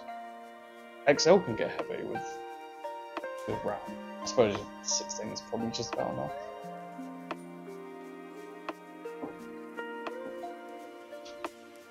On this, I should actually say, on my office PC, I've got Ryzen 7400F, so the entry level AM5, and Intel Arc V570. So a very interesting mix of parts, just mostly to test them. I still haven't really even utilised them properly. I'm meant to do some content on it, and I will at some point. Just not been my focus. So we're just going to get this motherboard installed. I'm hoping that I'm going to have to change one of the standoffs already before I line this up. Luckily I kept this to hand.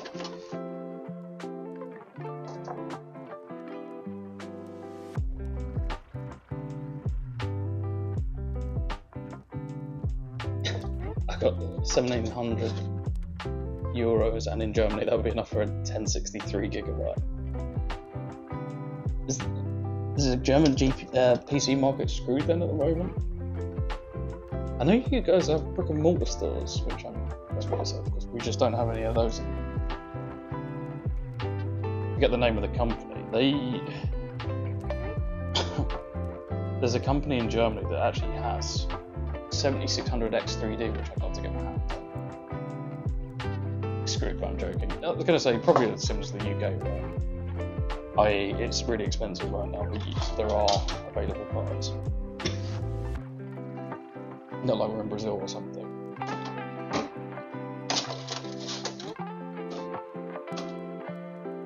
Just going to line up this motherboard. Let's get this in, and then I'm going to grab some water because I am starting to get really dehydrated. There's no cable stuck under the motherboard. Stand up, just line up now.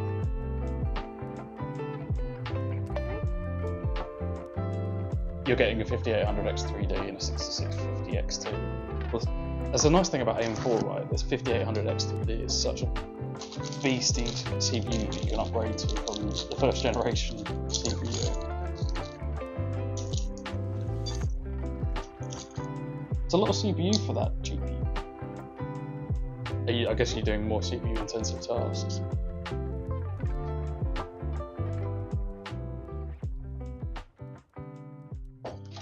Let's get this lined up then.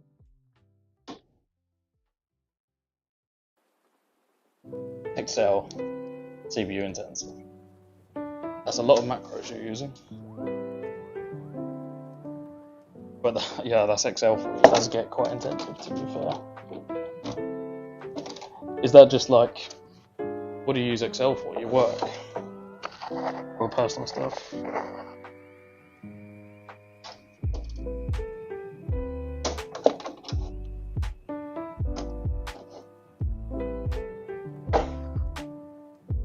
So I think the cable's kind of trapped. Okay.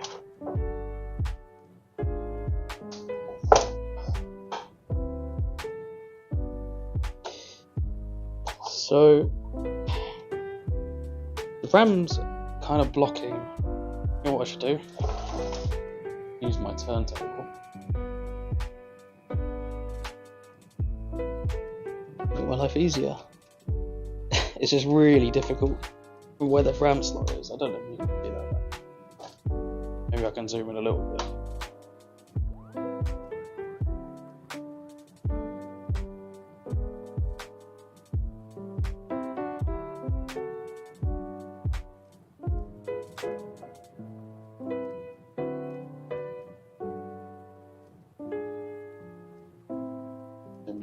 Camera. Apologies.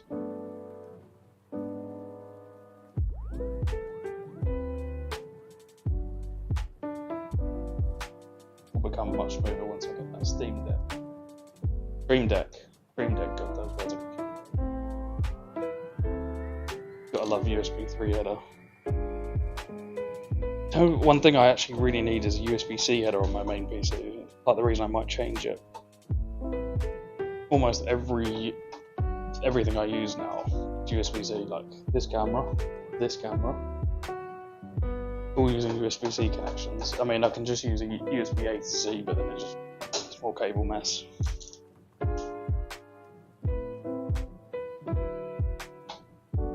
So a motherboard with a few USB-C ports. much appreciated. Also kind of need ATX because I'd like to install a few things.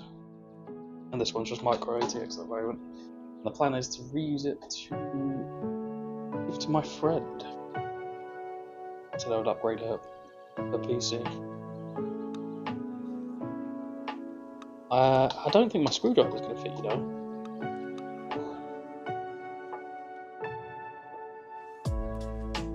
I'm going to have to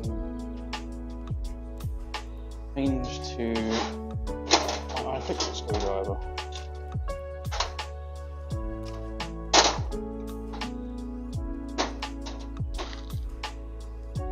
I had this on hand. There's a very narrow space between the RAM slot and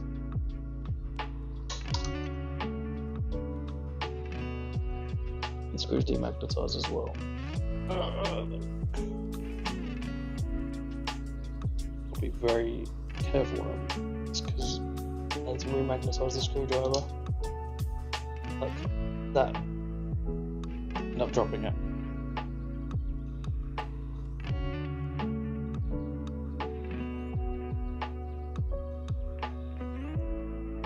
There we go. Jesus, that was more difficult than I thought it was going to be. It's still difficult now. See how narrow it is to try and get that in there. Luckily, I think I've just about done it. I need like a long screwdriver for that. Now my screwdriver's stuck. What if I use the magnet of this screwdriver? Genius.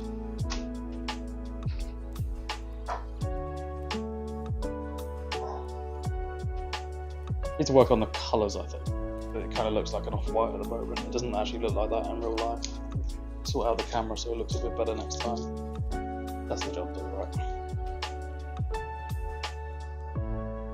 Might have the same problem with this screw here as well, actually.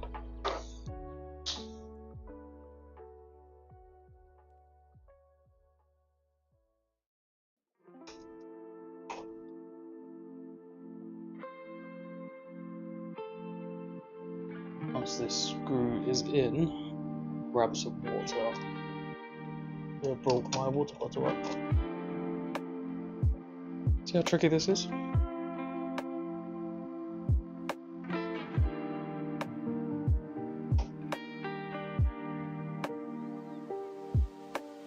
I guess my advice would actually be install the motherboard before you do the fans, otherwise you might run into this headache. I should be able to work around it.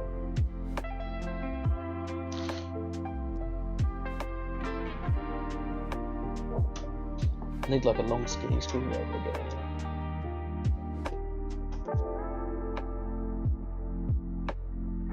Jesus, that's tight. That's what she said.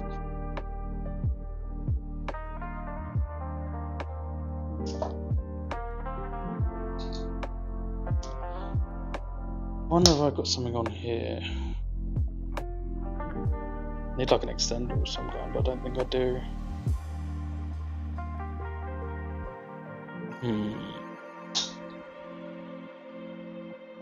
This is an operation and a half.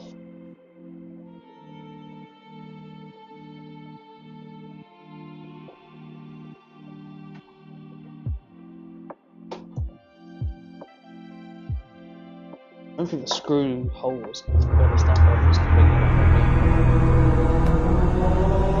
Hey, Pause Fury. Fury? Thank you for the follow, my friend.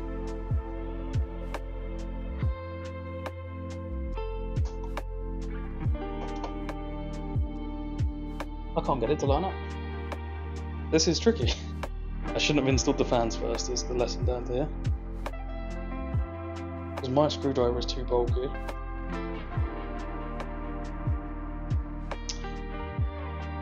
Hello. How's it going, man? Woman? Will they?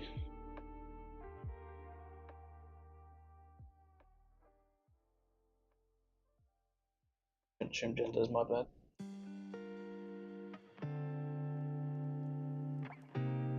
Playing Valorant. How is that going? I'm going good, thank you. Although trying to fight this screw at the moment. This is more tricky than it needed to be. So yeah, lesson learned. Install fans before installing. No, install motherboard before installing fans. I don't know how I'm meant to actually get this in. Not so good, but you won 2 games. Well, that's something at least. Unfortunately, when it comes to competitive, you just sometimes have those nights, don't you?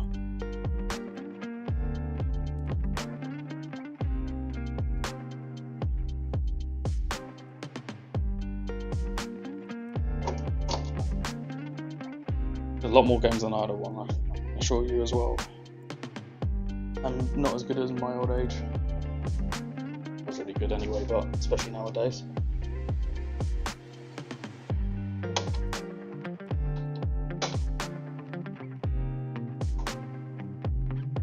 This is so difficult. Oh no. So, I think I'm actually going to have to pull the fan out just to get this one screw in, which is the most annoying thing ever. Jesus. I can't believe I have to do this.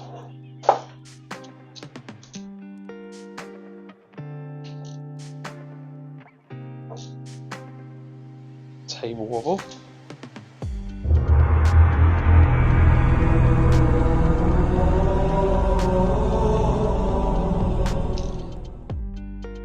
Hey Dulcie fanboy, thank you for the follow.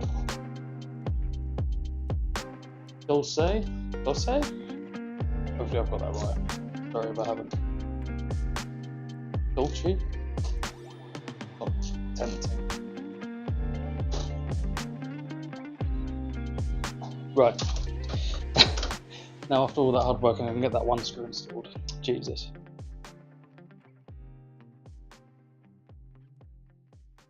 The other problem is this slot is right in the way. But I don't know.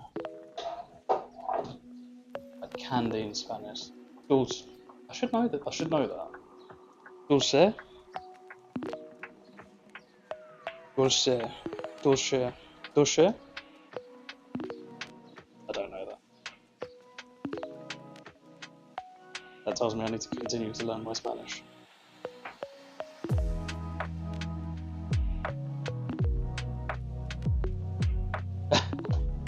I know what you mean. My partner would tell me off for not pronouncing it correctly in Spanish.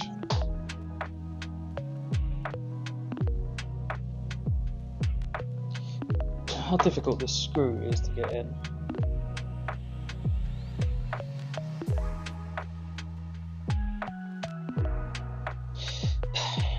I'm not happy that it's not even 100% in. It's like I could just leave it. Maybe I'd depopulate this RAM stick.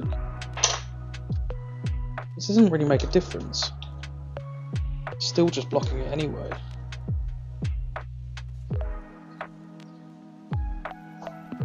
I don't know. Like the motherboard's not coming out. Oh, I think I've got it. It's better.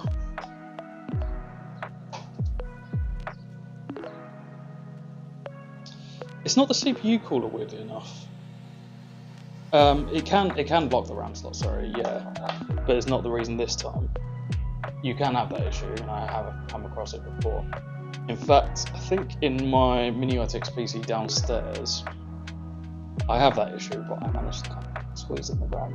Very naughty of me, so I shouldn't have really done that. But yeah, you should always check the clearance. I can check that before buying. Check the dimensions of your CPU cooler for starts. Do you know what you're looking at? I can kind of give you an idea parts wise. Assassin, so the Thermaltake one, and the motherboard.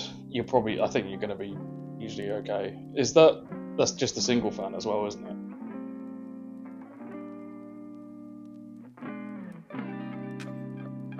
cool.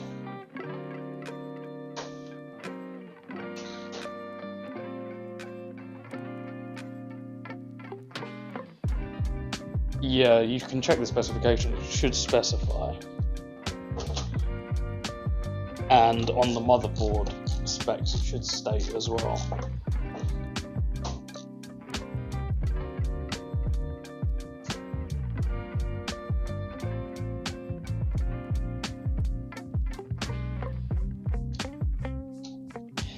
God, all that effort to get that one tiny screw in there.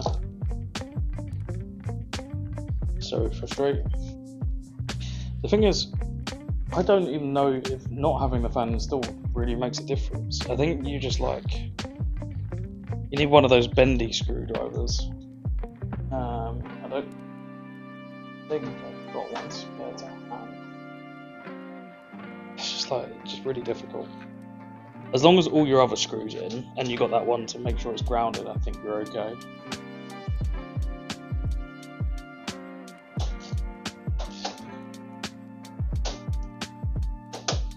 Screws getting rounded again.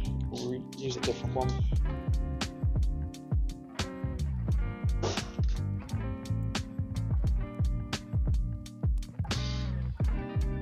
Finally get that glass of water after fighting with that screw for about an hour.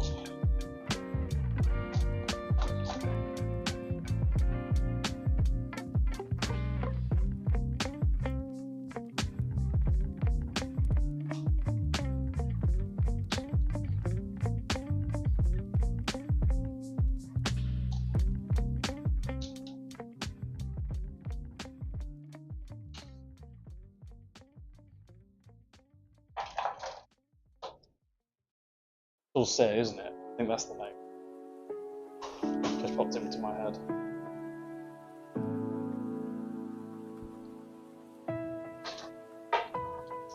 We'll do some cable management. There's so much cables. There's so much cable sag here. Let's get these in and I can pull them back through and then get them tied up, ready for the power supply. I kind of like to do this at this stage because then you're not fighting with graphics card, etc. Specifications. I'm going to post them because last time I used the command, it broke my stream. I'll post the specs quickly. Give me one moment.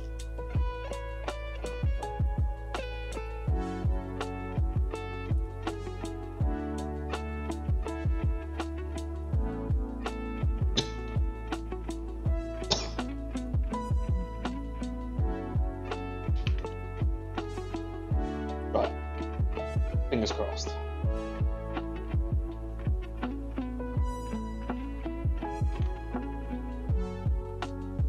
If this breaks again, I'm so sorry.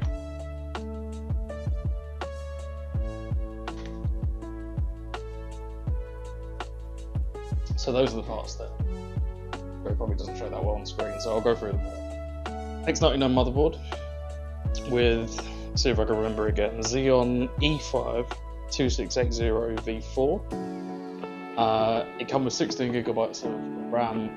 I thought that this is for 16 gigabytes. It's non-ECC registered, so it's server graded RAM. Works fine with the X99 platform. Wouldn't typically, but does on this, which is good because RAM is expensive right now. Or DDR4 is. Kingston 1TB NVMe NV3 SSD. PCIe 4. PCIe 4. Got it right.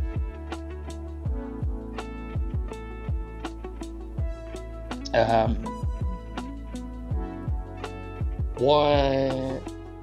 Oh, and I'll show you the power supply shortly. So, why 2130 300 megahertz? The reason is it's a really early iteration of DDR4. So this is basically the first. If I'm not mistaken, X99 was the first ever platform to have DDR4. So Intel platforms back then would have had low-rated speed RAM, so to speak, because they've only just come off DDR3 at the time. So it's an older platform. I know typically you would have a much higher one, especially if you're using Ryzen. Budget orientated. Yeah. It's a bit of a weird one. This is like it's like a remade board.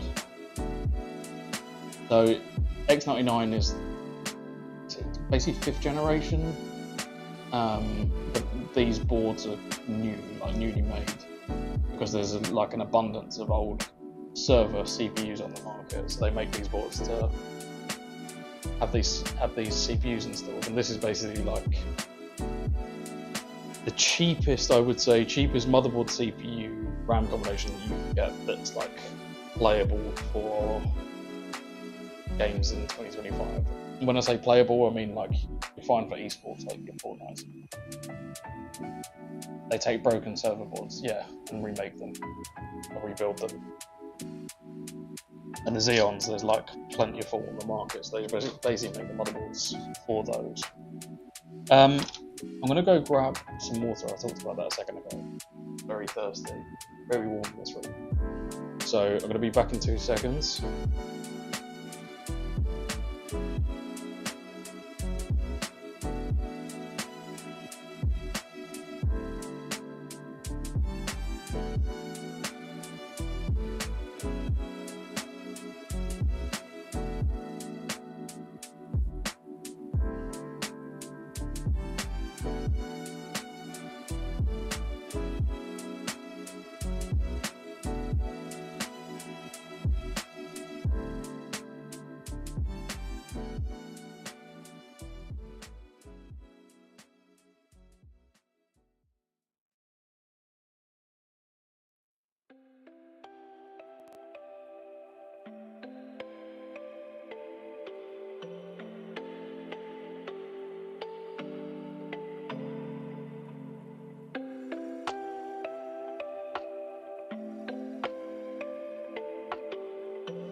Once again for the Renegade Master.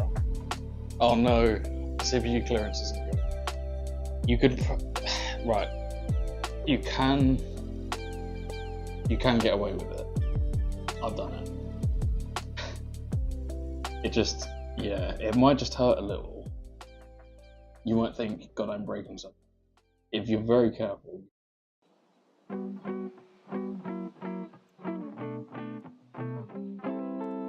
If you've already got it, and it's not easy to return, then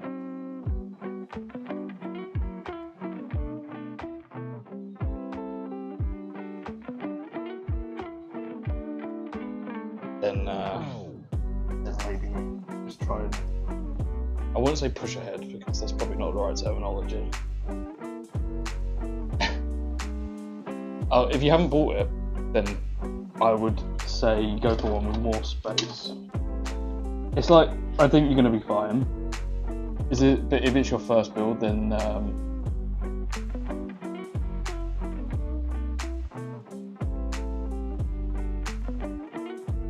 deep cool, yeah. If you can get deep cool, I know that Deep Cool is banned in America, if I'm not mistaken. I think maybe even banned in the UK. I know that some of this stuff become really scarce. Maybe it's alright in the UK at the moment. Depends on where you're based. So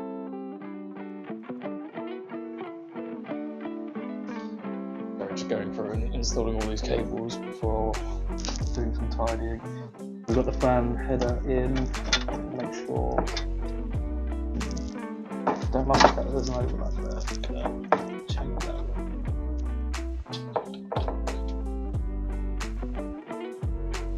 Okay, no worries. I might have finished by then. Maybe. If not, I will see you then. Thank you for stopping by, man. It's been good chatting to you. Hopefully I'll see you next time at least.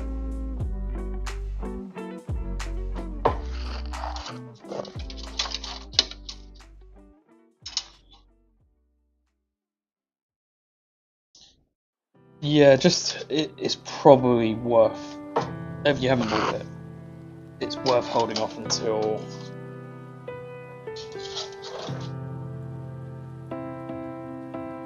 say worth holding off. I would wait. I would find a cooler that gives you more clearance.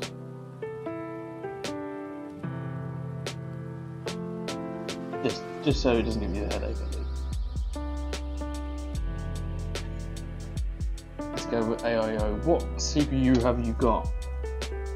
You could go with AIO. Sometimes a bit unnecessary depending on what you've got.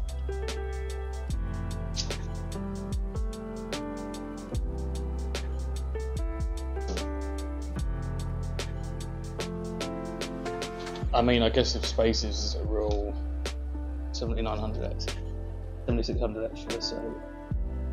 It's not a CPU that necessarily needs it.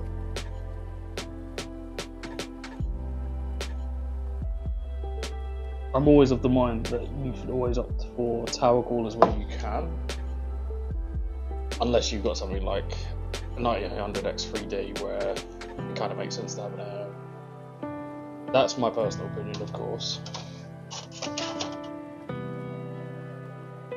But if you're really struggling to find a cooler with enough clearance for what you've got, or what you're going to get, then maybe, oh, Jesus, the door just slammed.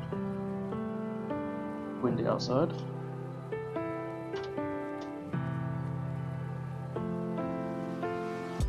What motherboard? Oh, is it the case that's your issue then? Because it's the RAM clearance, isn't it? Is it the motherboard then?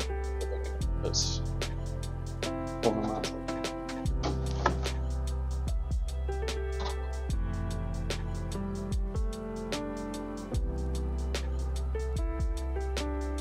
Installing all the I/O.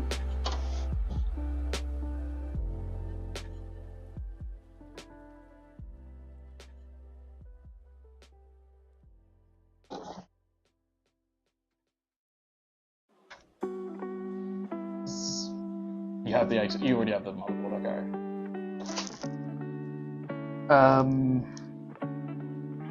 Yeah, just try and find yourself a cooler with enough clearance, I would say. I wouldn't necessarily get an AIO unless you're really struggling. I'm gonna have to stand up with this.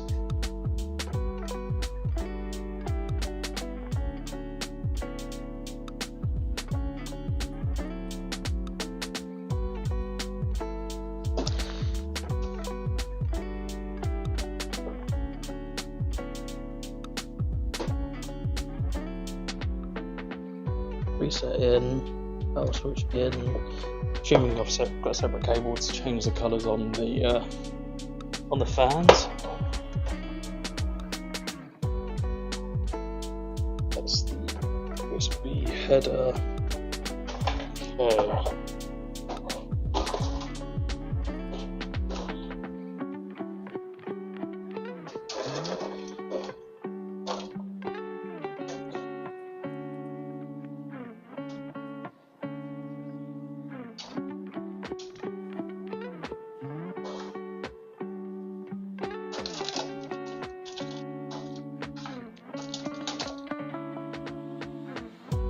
Run all these cables in again.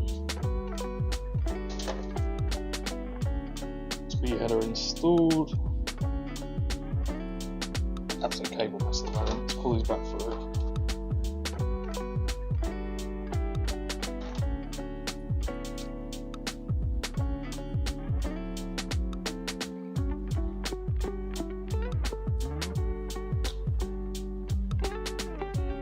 Cool fits. Yeah, it's like, it's tight. It's tight. It's probably going to be okay, but it's very, very tight.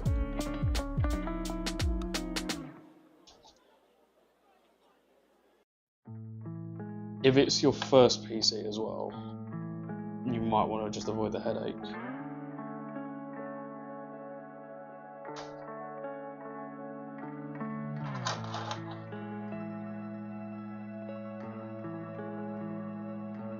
Cool. The thing with fan cables is they're just very messy.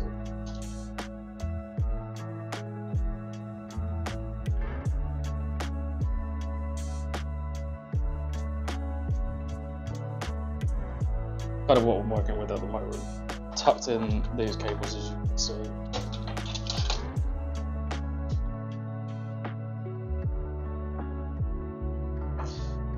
Wonder if I should Velcro some of this at the moment.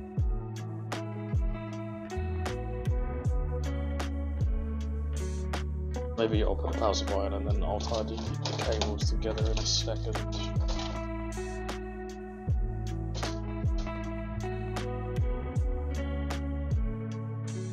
Let's put this to one side. Yeah, spider cables. Yeah, maybe just try and find a tower cooler that's got the appropriate distance. Or there's a couple of slim CPU coolers. Might also be worth looking at depending on what you've got. It's the power supply. Power supply is a VIDA 800 watt white coloured power supply. Nothing too crazy.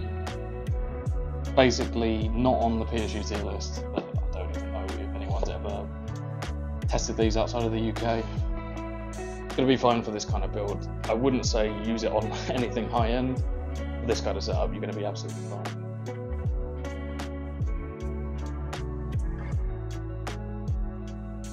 So, as you can see, we'll just unbox this. I don't think there's a power cable in here, which is also a nuisance with the budget for power supplies, but what can you do? White cables, which is nice, it's going to suit the build that we're running with.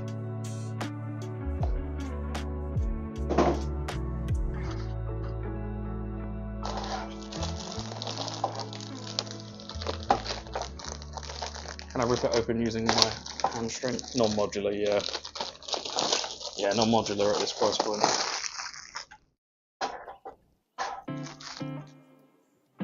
So I mean, like, alright looking. I'm glad that it's white. It goes with the build. 500 watts. More than enough juice for this build. Yeah, non-modular. Non-modular's fine. There's more cables to manage at the end of it, I guess. It's fine.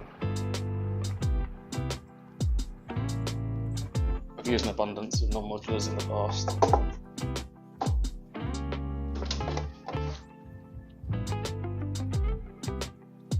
This means more hiding of cables.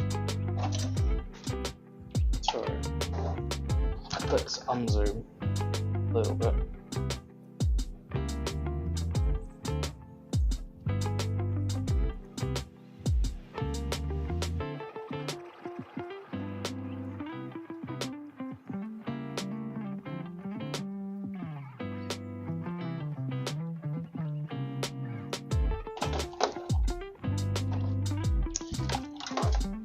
Some of these cables are going to get trapped, so I have to kind of push them out of the way otherwise.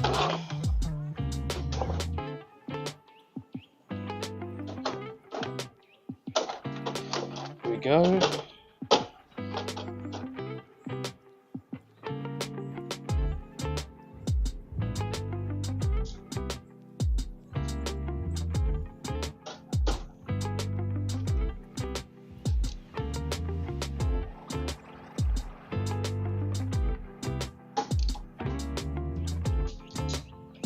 power supply.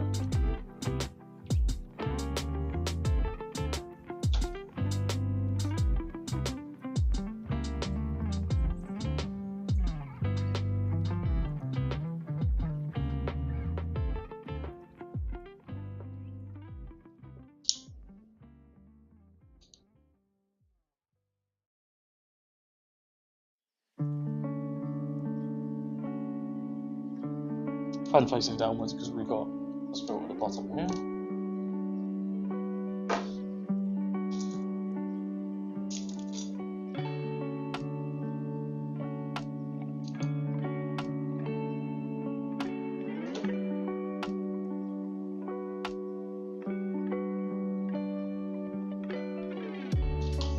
Oh, that's done.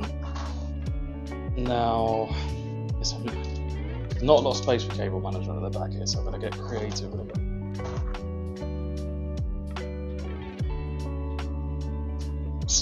CPU.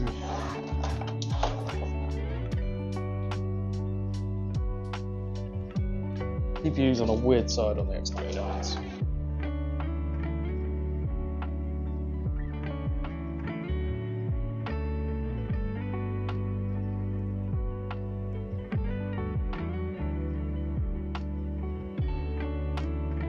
CPU header, not fan, not header. CPU power goes on the top there, which is kind of unusual. Hello, Amish. How are you? Finding a caller might be the hardest finding an encounter. You'll find one. There's plenty on the market for sure.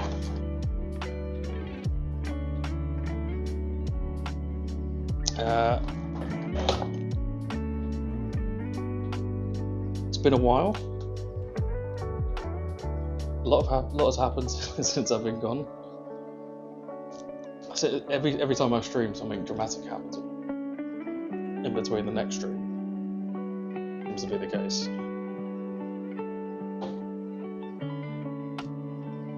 Well, work is hectic. I'm sorry to hear that. Well, hopefully a good kind of hectic. We are all doing well, thank you. I hope you're all doing well. I hope you and your wife are doing well.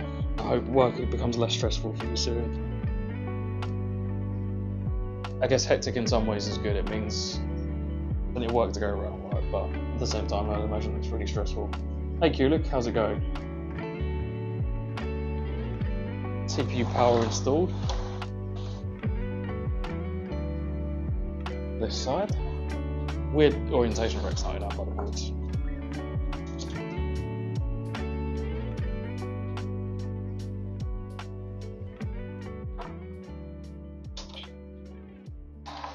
It's basically right next to where the motherboard power goes. At least I can tidy them up together though. The positive side of things.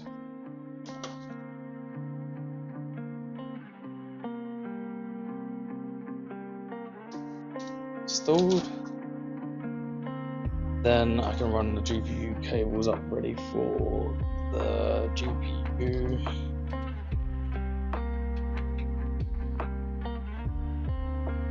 There's two of us on the management team. The other guy is off, so it's all on me. Just me make a bunch of changes. Isn't that typical? I do nothing to help you. I would guess. Well, I'm hoping he comes back very soon.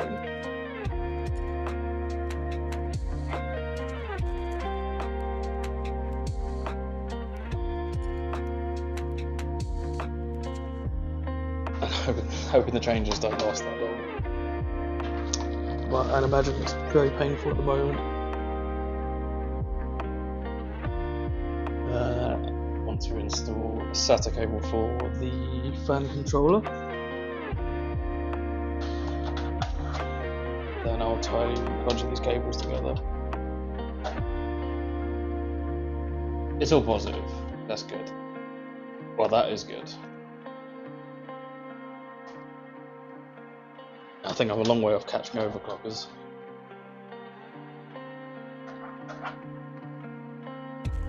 Sounds like they're smashing it, which is really good. Because I don't know if I'm misremembering, but I think this was way before you even worked for them. They were struggling with my maybe I'm not. Right, I'm going to post the builds list. I did this earlier and it completely broke my chat, so let's do that again. We need the full parts list. Here. X99, VIDA 500 watt bronze power supply. RX 5500 XT will be the GPU. I'll show you that in a second. Got a cheap X99 cooler that I managed to find with the bracket, so didn't have to go and find a dodgy way of installing a non-workable CPU cooler. Case is a CIT Celsius in white, 1TB Kingston SSD, NV3 PCIe 4, should I say? What else have I? CPU is an, if I can get this right, E5 2640B4, I think, one of the X99 ones.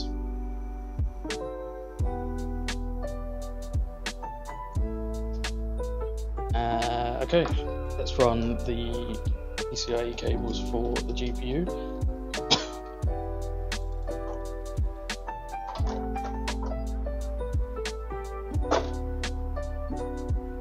It's a Xeon. It's one of the Xeons. Yeah, exactly. An i7 equivalent Xeons. You know what they are. Budget banger. And unlike the last X99 that I tried to set up, this one actually works. I tested it beforehand for streaming. Because that's normally a mistake I make, is I don't check them. And I just speculate they're going to work and bites me on the arse.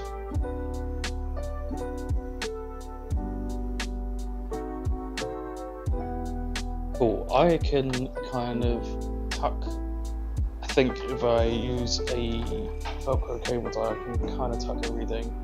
These are a godsend, man. Much better than using normal cable ties. Probably used it before. Velcro, so it means it's easy to get on and off if you need it to, and you can just do whatever size you need to.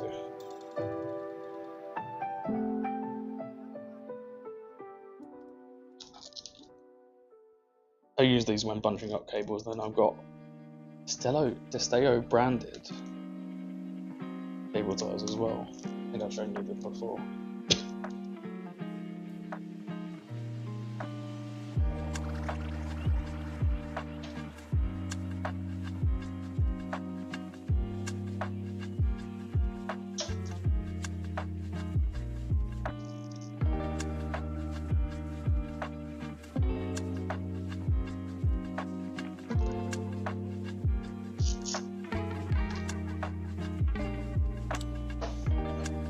Scissors. The good thing is, when I inevitably mess up the cable management, I can undo the cable tie.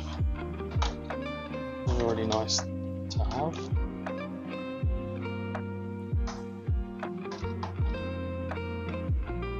But actually, you know what? Because of the spare basement at the bottom, I guess it's normally the hard drive. Cable management isn't going to be terrible.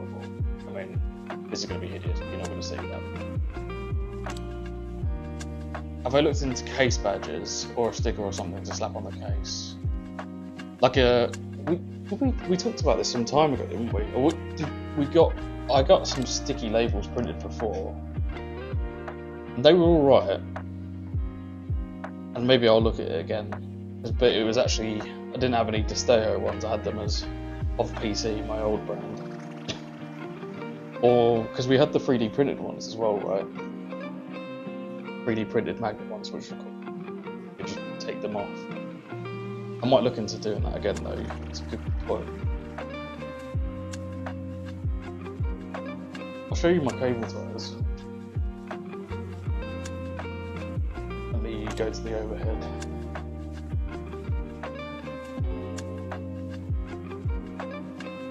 So I've got these. So kind of my oldish logo. So I'm just making my way through these before doing some more. I now use these kind of on the back panel and when doing the GPU. Then I also just use Velcro for bulk cables. Yeah, I need to look at. I've actually got, funny enough, I've actually got. That was weird timing. I was just about to say, I've got a 3D printer that Gubbo kindly lent me that it's going to help me with, and we're going to try and then I might try and do something with that. Like a badge that the customer can take on and off, but also give me my own branding.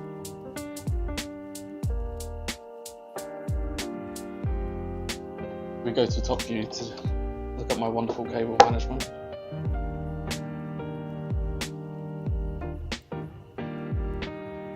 Hello, I'm a 3050 enjoyer. Please recommend me a CPU upgrade for this monster. What CPU are you running with, Cobra? I don't know if there's any CPU in the world to match such a beast.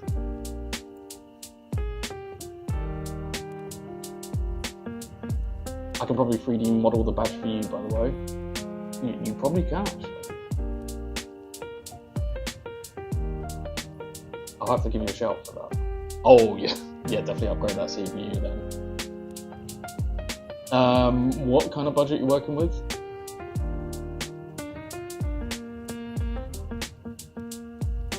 For a 3050, I'm just going to speculate and say something like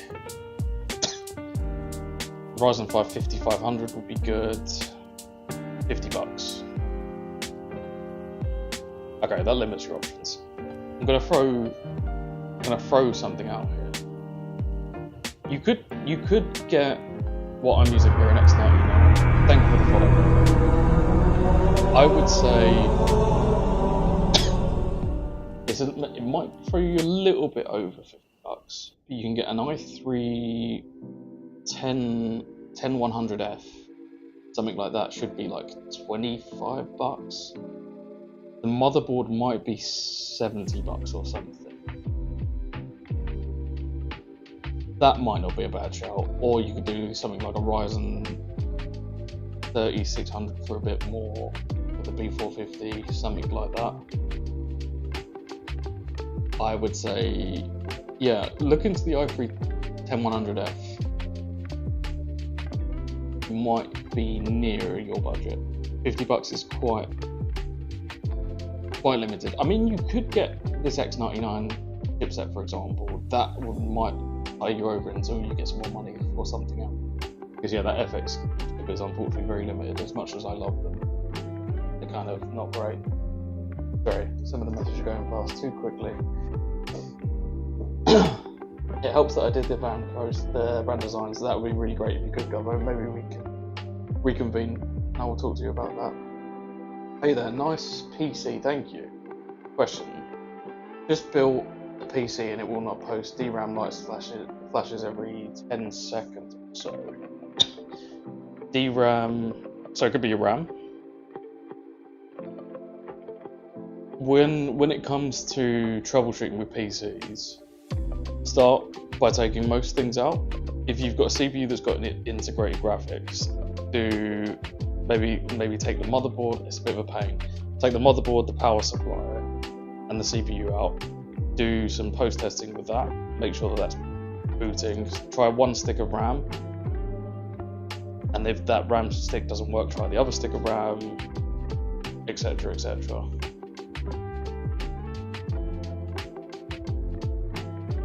I didn't find any cooler that fits my case and has the clearance for the RAM. Maybe I need to go with a cheap AIO. Yeah. I mean, you can though if you really are limited. Oh yeah. If you've got no choice, or actually, there's a Thermaltake low profile CPU that might also do the trick as well. Just might run a little bit toasty, but maybe the AIO may be to go. I wouldn't necessarily say be cheap with it.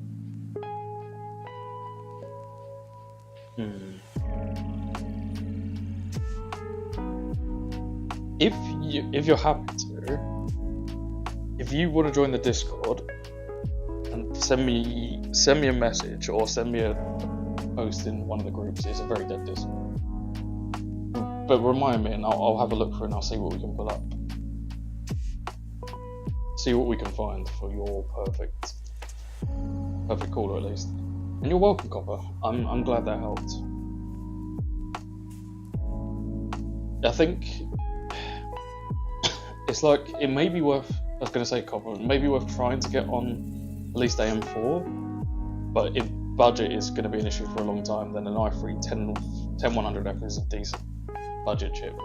It's like the equivalent of like an i7 7700. I used to use it years ago, and it's now gone down massively in price. But Amish is right. Also try clearing CMOS or your motherboard.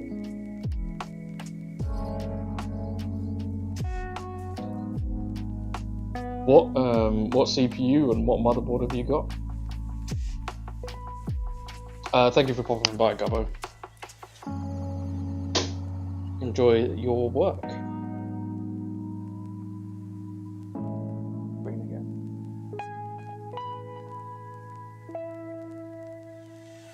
DRAM, could it also be your GPU as well?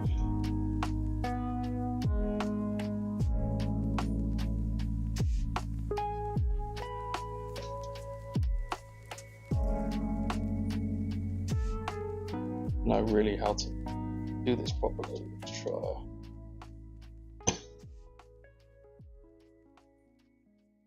You're enjoying your work. That sounds wonderful. I'm glad you are. Actually, funny enough, I'm going to speak to you about something. You gave me some helpful advice. A certain YouTuber the other day, and I'm looking to follow some of his methods. We'll talk about it shortly. Don't know what I'm doing. So, I've used a bunch of these, but I never really know how to do it. What am I supposed to do with this little hole here? Do I just completely ignore it? Or am I meant to tuck it in, like... Am I meant to do... Like, I don't get it. I'll get my head around it. Do like a little loop here. It's kind of what I do. I do this little loop, but it doesn't really help or do anything that useful.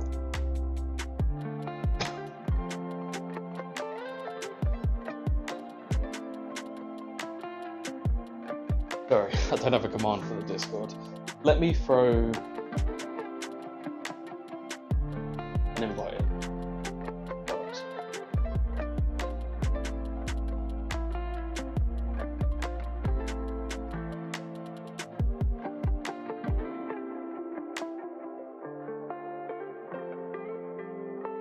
Let me get a invite thing.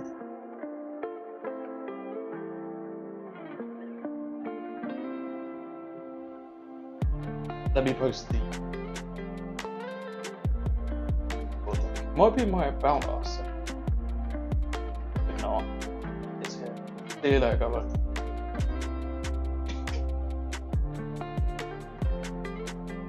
Oh, the Thermalright AIOs are really good, in fairness. For the budget-orientated AIOs, they're probably the best on the market. I really like Thermalright stuff, even though it's ripping lots of the stuff off.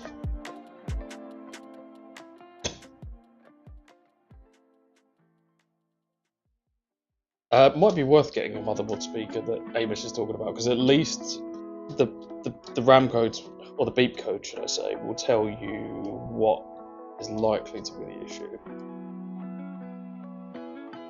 Yeah, with DRAM troubleshooting, it's complicated. Well, sometimes easy. But if you pop into the Discord, we'll try and help.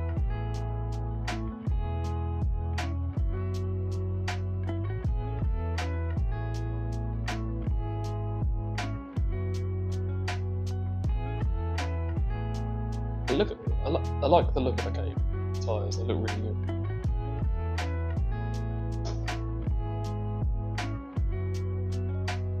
Try and do something to these cables, I want to make them look a lot neater.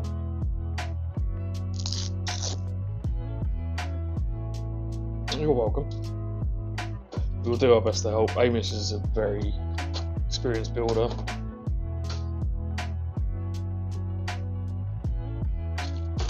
Works for one of the biggest UK company. Could I mute Discord for the stream? Sorry, you can hear it coming through.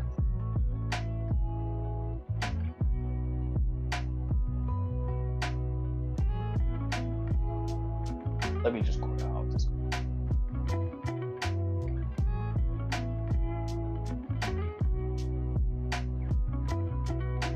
Get my notifications coming through.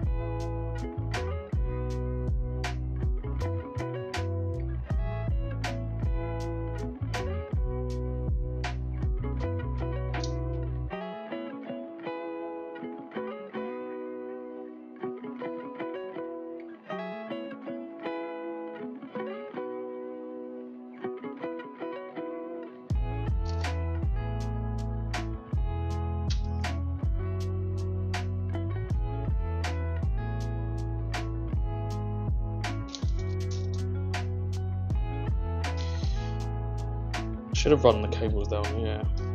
Still can actually. I will make sure to do that for this little bit at least.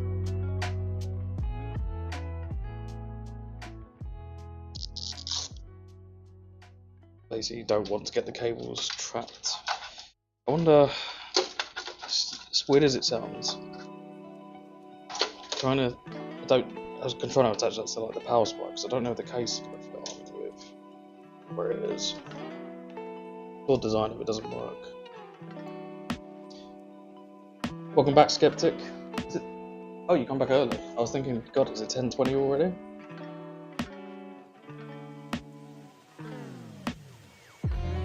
How's business going, by the way? It's alright. It picked up. I mean, my life got very busy, unwork related, over the last month trying to sort out the wedding, but now that's on, I'm basically knuckling down. Had PC go out just the day before the wedding, which was an interesting time to do it. And then I had to do some work at a new customer's house. That was the one that I told you about with the 4090 issues.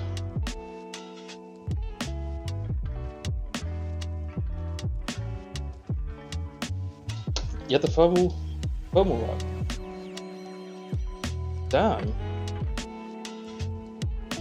I typically have a good experience with those ones. That is very unfortunate.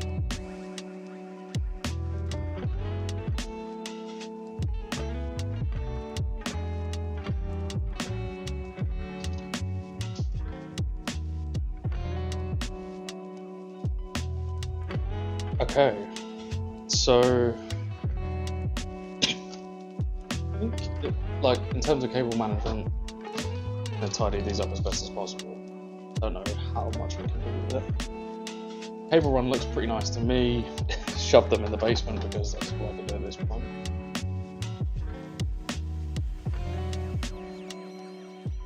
And an AIO evaporate. Jesus. I don't think the Amish has used a bunch of them before and they've been actually. I mean, like, I always have a bias towards a tower cooler. You're limited by your case. So Thermalright do a low profile CPU cooler. Forget the name of it. Copies like the Noctua low profile coolers. You could use that maybe. It's normally used for like ITX builds, but if you are struggling, we'll have a jump on the Discord and we'll try and have a look at a few options very soon.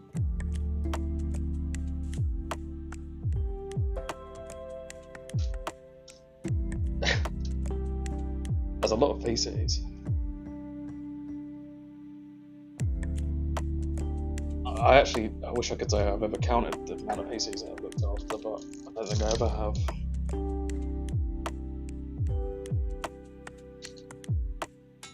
I had a look at how many PCs I sold. Now I'm in the hundreds since the pandemic. I think I'm just trying too hard to tidy this up. I might just have to roll with it.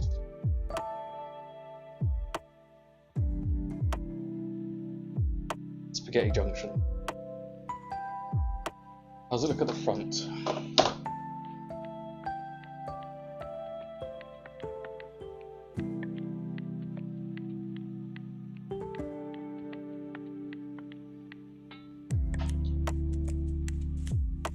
You use Excel to work out, like keep track of the PCs and stuff.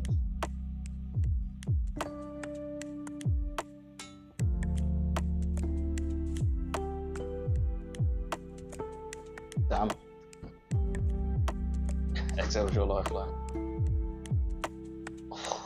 Must be a lot of maintenance to keep hold of all that stuff. I mean, I guess if you're an Excel whiz, it's easy. Sorry, daydreaming. I used to use Excel, or used to use Google Sheets, but it become really messy, and my ADHD brain couldn't keep up with it, so I started to use Odoo to keep hold of my stock.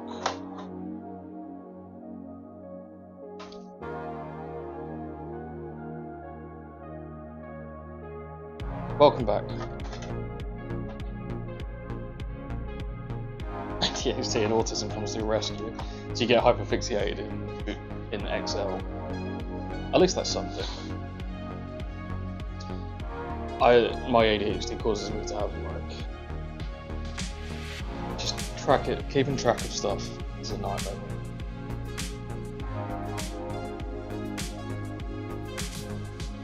My Excel. I'm behind on keeping track of stuff, and I need to do it for my taxes as well. Yeah, I hopefully at the end of the month I'll be medicated.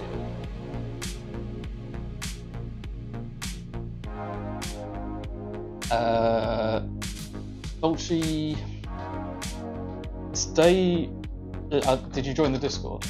I will try and help you. It'll probably be tomorrow that I can get your hand, but I will do my best to see what your options are. If all the options you've got are the 2mm, don't stress. You can work with it. Just take your time. As with all PC building. Nice one. Yeah, tomorrow I will try and give you some help with that.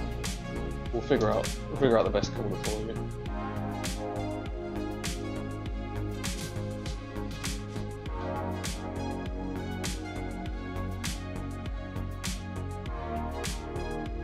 Hope some of these cables through so we can tidy them up a little bit more. If the RAM clearance is good, the cooler doesn't fit the case.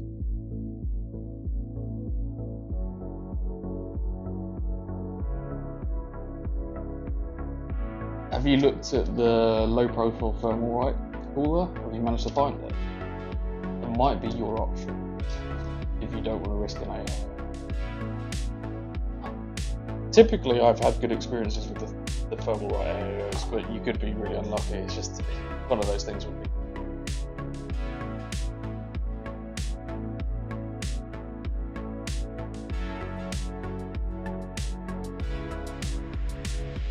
Luck of the draw.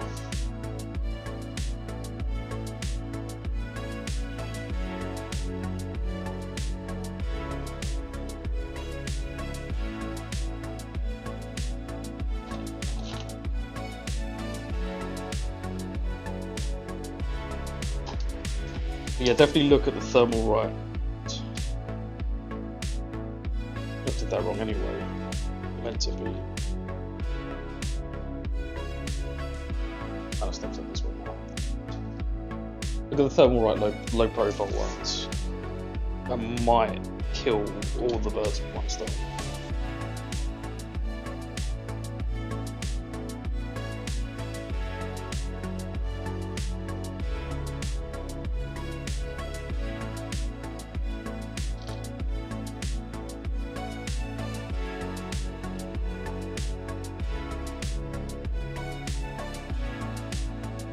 CPU temps bother you a bit. If you learn to undervolt, that could save your headache even more. Running hot's like, and I do get it, but running hot, as long as it doesn't thermal throttle, fine.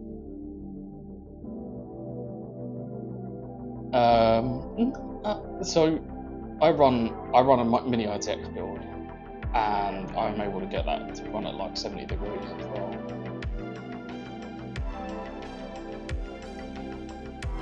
Had an i7 3700K that melted. Oh yeah. Unfortunately, those CPUs do have a melty problem. They've now fixed it, haven't they? It's something to do with PBOs or something like that.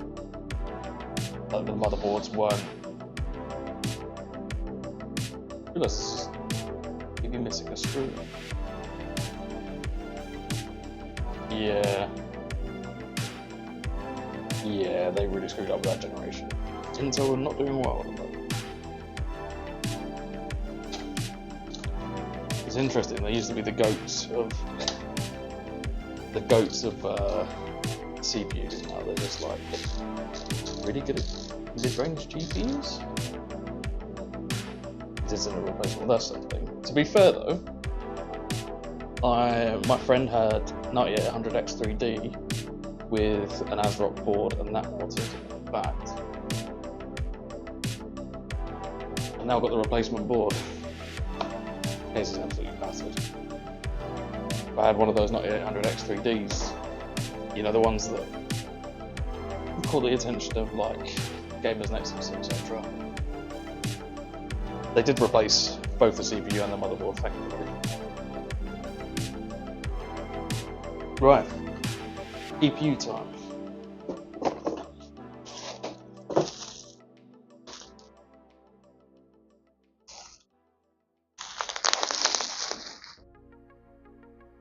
As you can tell, I haven't got an amazing box or anything like that. It's in fresh bubble wrap.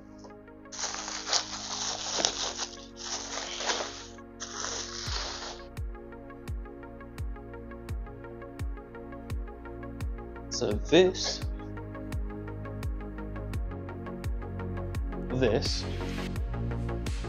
is an RX 5500 XT. Very small RX 5500 XT. A bit of an underrated GPU, I would say.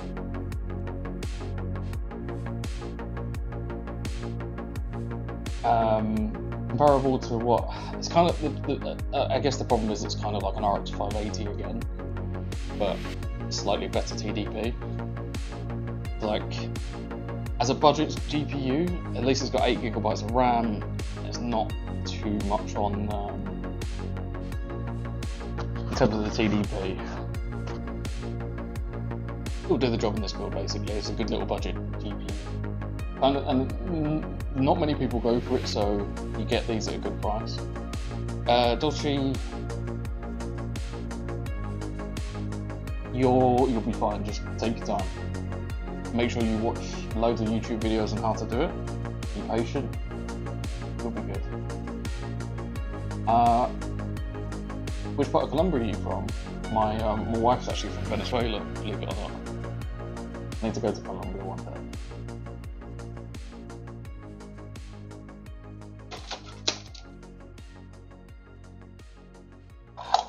Hence why I need to practice my Spanish.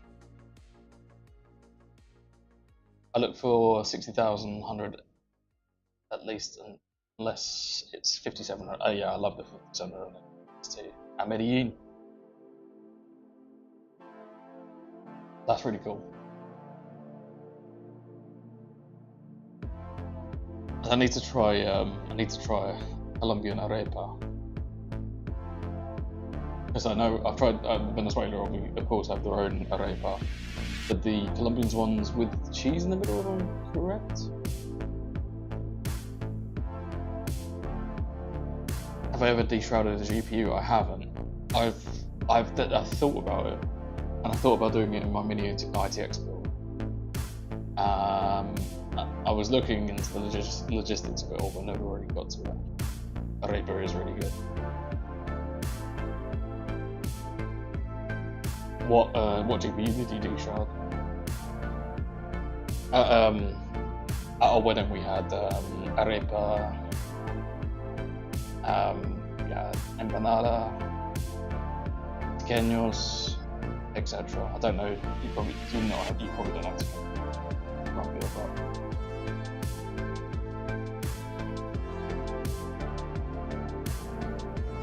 Oh, nice. RX 580 deshrouded. That's interesting.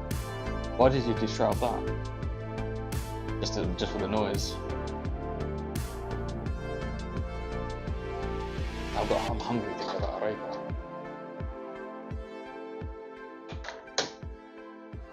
So let's get this GPU installed. Didn't do an overhead shot. Just get rid of all the rubbish as well on the table.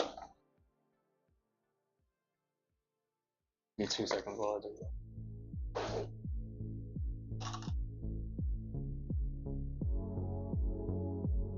Yeah, I'd like to go to Colombia one day. We would like to do all of the South American countries at some point. Chile, Argentina, Uruguay, everywhere.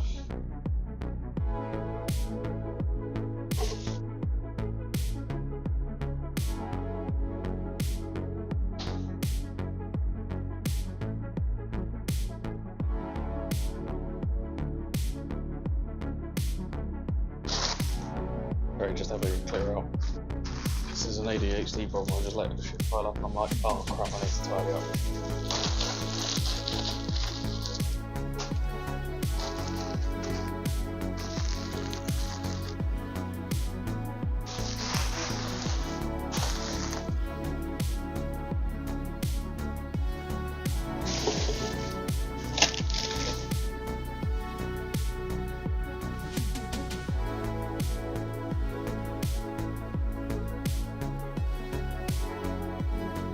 Cool, let's get this GPU installed and then we can proudly, well, hopefully it turns on. That'd be a problem in itself if it didn't. So I need to remove these 2 slots. Let's get this GPU installed. Did I do an overhead thing for the GPU? I don't know if I did. So let's do that now anyways.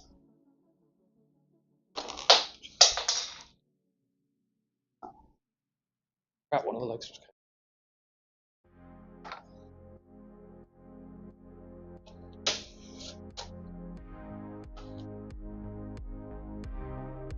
So, sorry, just need to show it off for content later on. Get my scissors back out of the way.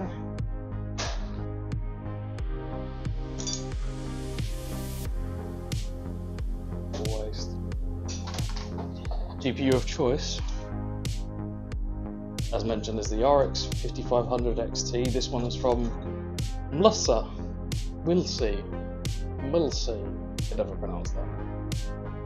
This was, I'm led to believe, a former mining GPU, but like seriously well looked after. Like almost brand new in condition, basically.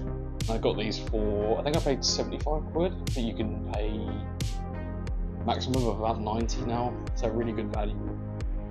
I mean, some people might want to opt for RX 1660 Super, something like that. 1660 Super tends to just about beat this, but then this has the 8GB of VRAM. That's a more modern title. For, I guess at a budget standpoint, you're probably not going to be playing, I don't know, Doom at like 4K.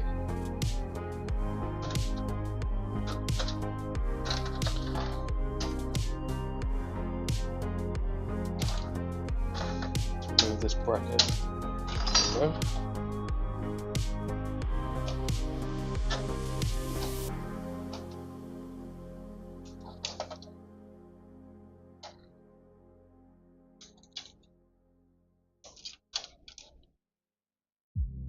Feel like it went in properly. You know what?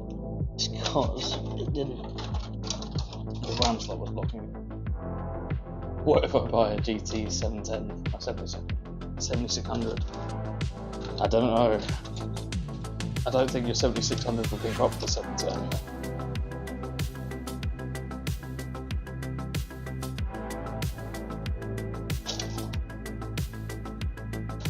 God.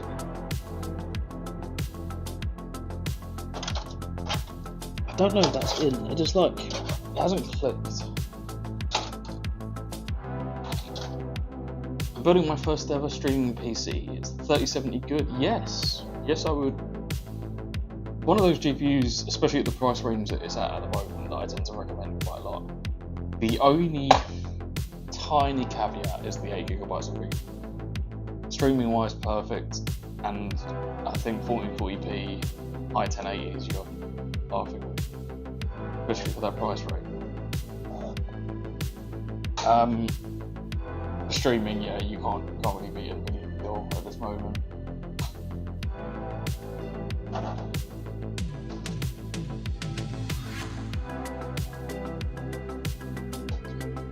It's one of those GPUs I recommend quite a lot to people that are needing it for streaming.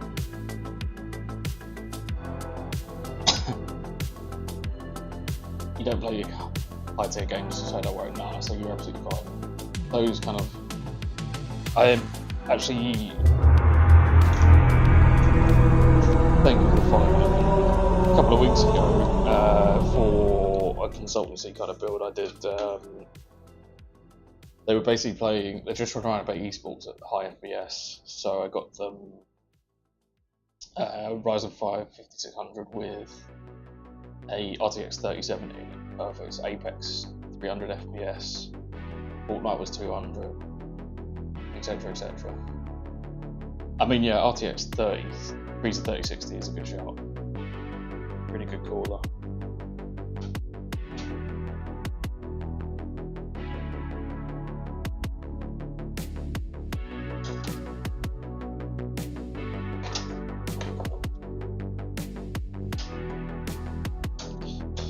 Now, I can't work out how this GPU is actually installed. You know what might be causing the problem? The other racks. It's very tight margins on this motherboard.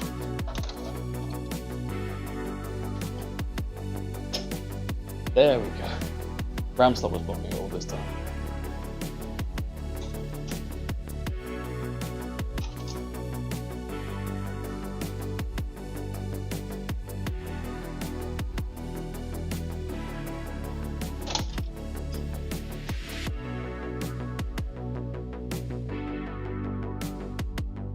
There we go.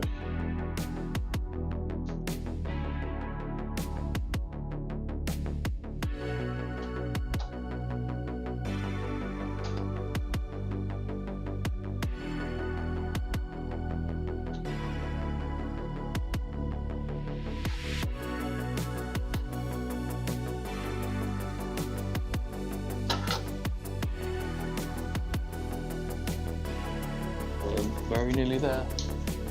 Oh, it's about 10 o'clock, so how long has this taken me? About two and a half hours? So, for me, normally I get really distracted. It takes me 4 or 5 hours, so pretty good. It's pretty good going.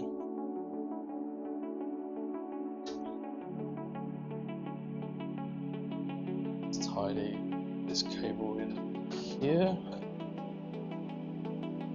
That looks really neat, actually. Only, it's like a very minor problem. The GPU not being white. But then again, the black contrast with the black CPU cooler. Terrible. Not great, or terrible. But goes with the motherboard anyway, black and white contrast.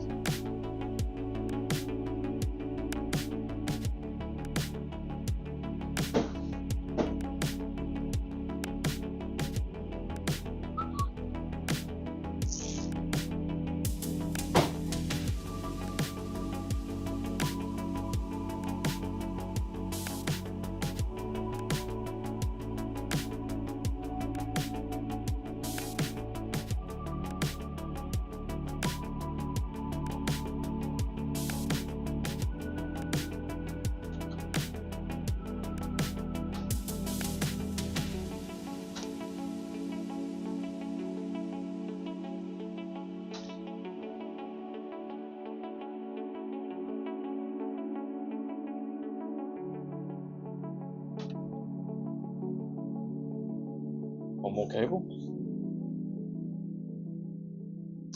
I think we are ready to. I might even be able to try a post test.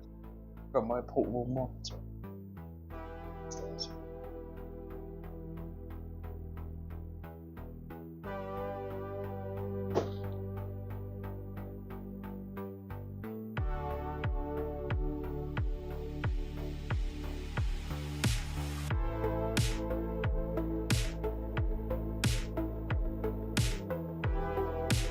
God, it's warm.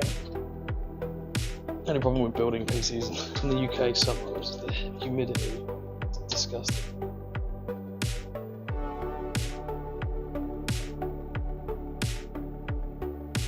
If you have a computer on, you die of heat disease.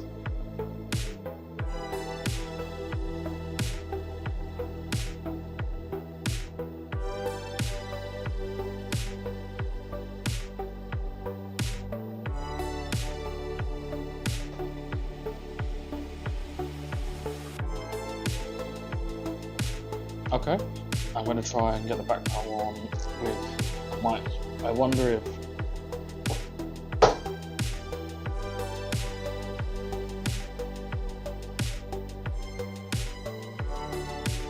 I wonder if this is going to pose a problem trying to get the back case off, but we'll see.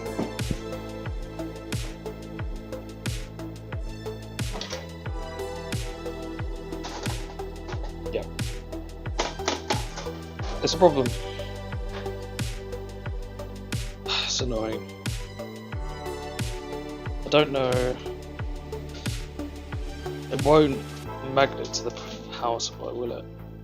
Otherwise, that could solve the problem. Maybe that will work though. It's just like, I mean, it's great that it's got a magnet on it, but storing it is an issue. I did test the parts outside the PC. Believe it or not, I did make that mistake before, and it didn't work. I haven't tested the graphics card in a while. I tested it originally some time ago, so I'm hoping it's still working.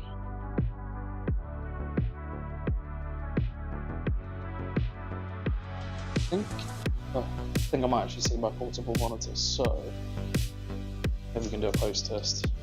Maybe I'll do that tomorrow.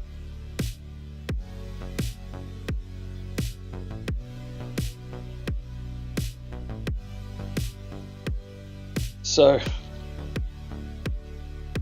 it's not completely flush, but you can't really notice it.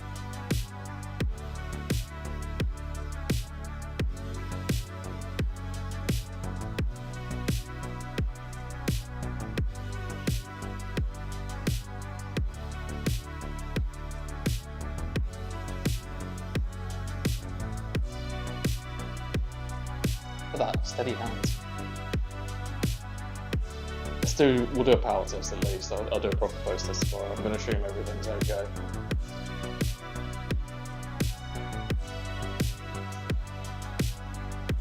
Get rid of these ugly cables.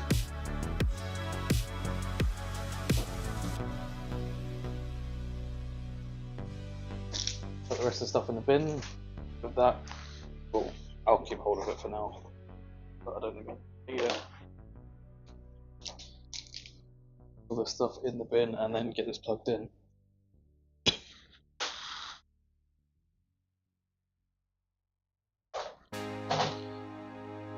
Not a lot of cable length here, so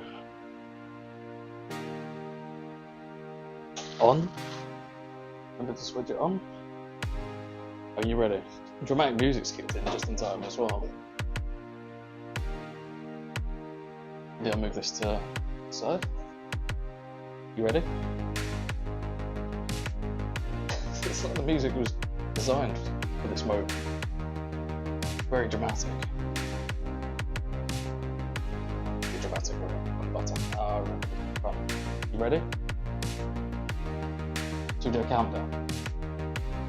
3, 2, 1.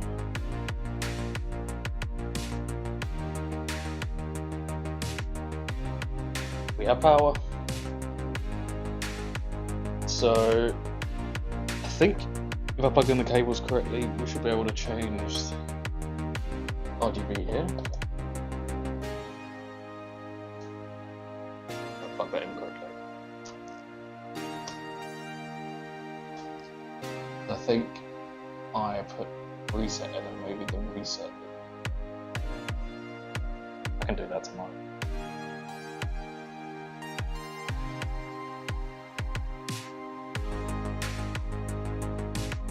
We're rocking and rolling though.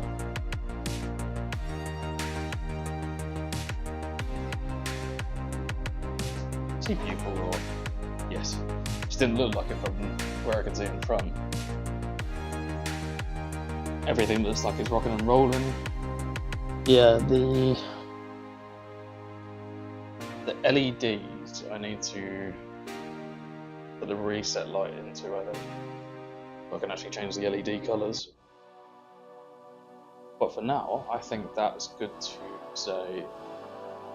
I think I'm happy enough to say that this is done for now. Tomorrow I can make sure it's posted, for example.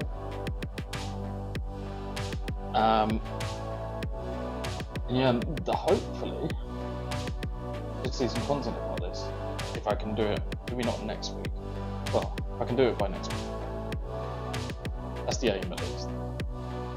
Do some content about this. We'll do some benchmarks.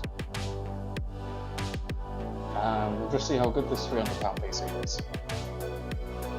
I'm glad that everything seems to be powering on and working. Lights are turning on. GPU's installed. Fan spinning on the GPU as well. Yeah. Cable management looks alright as well, to me.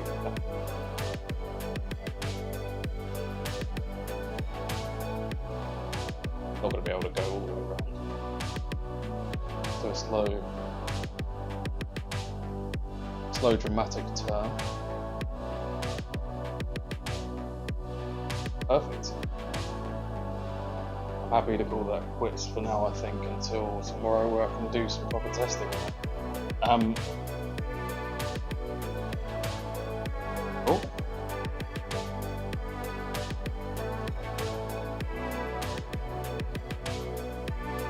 Awesome. I think on that though,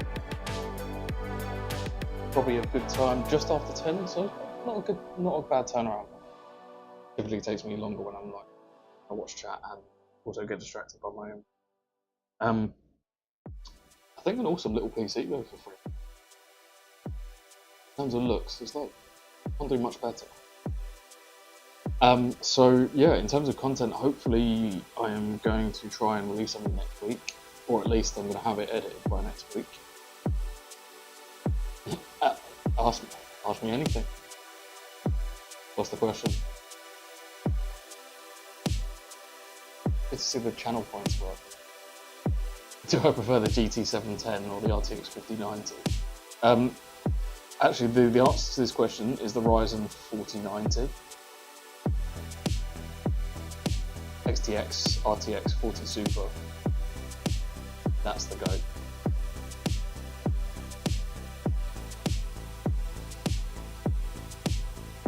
That's the best GPU, best CPU, GPU, PC, Xbox, XTX.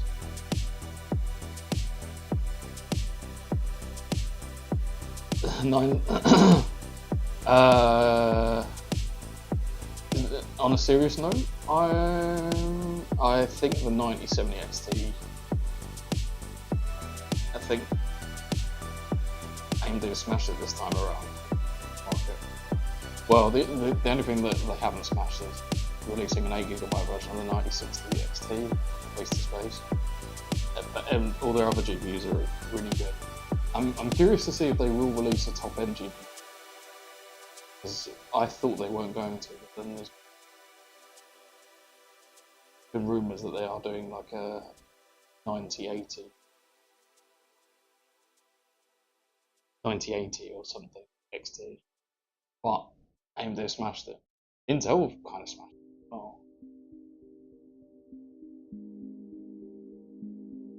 You're going to do a 9060 XT.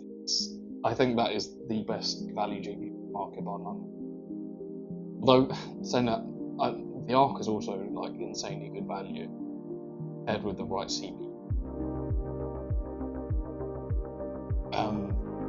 I need to test. I've actually got an Arc B580 on its way to me from my manufacturing partner, so I'm looking forward to trying that. Got H610 on its way, so I can do some Intel 12th generation stuff.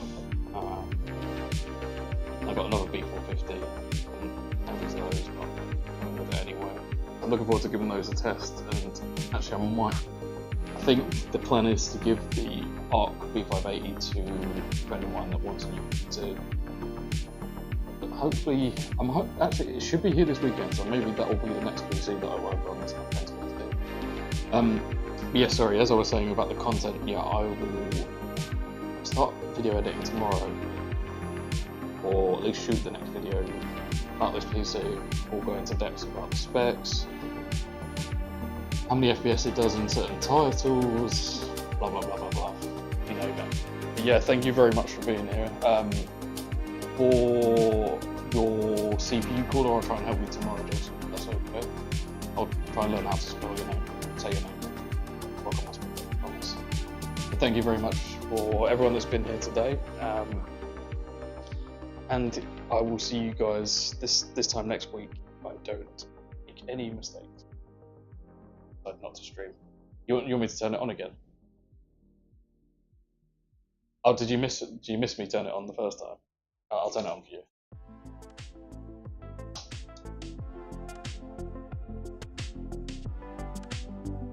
There you go.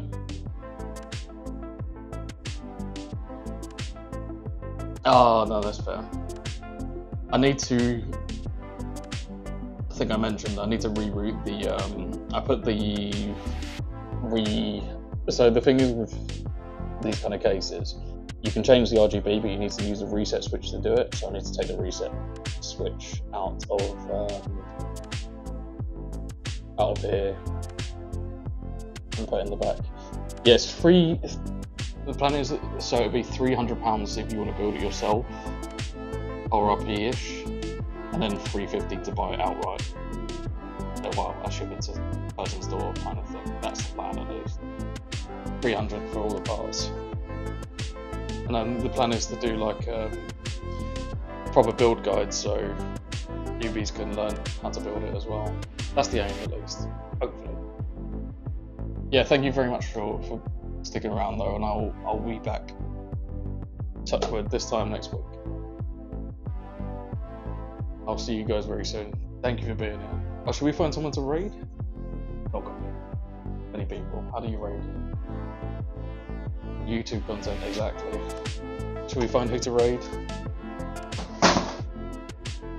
Raid with my huge following. Who should we raid? Who looks cool?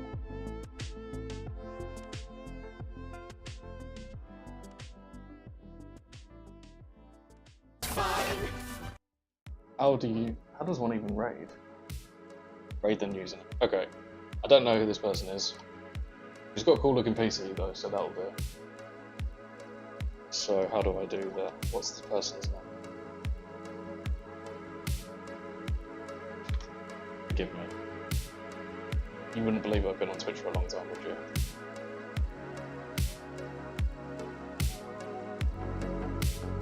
So /raid. That work? That worked. See you guys soon. Thank you for being here.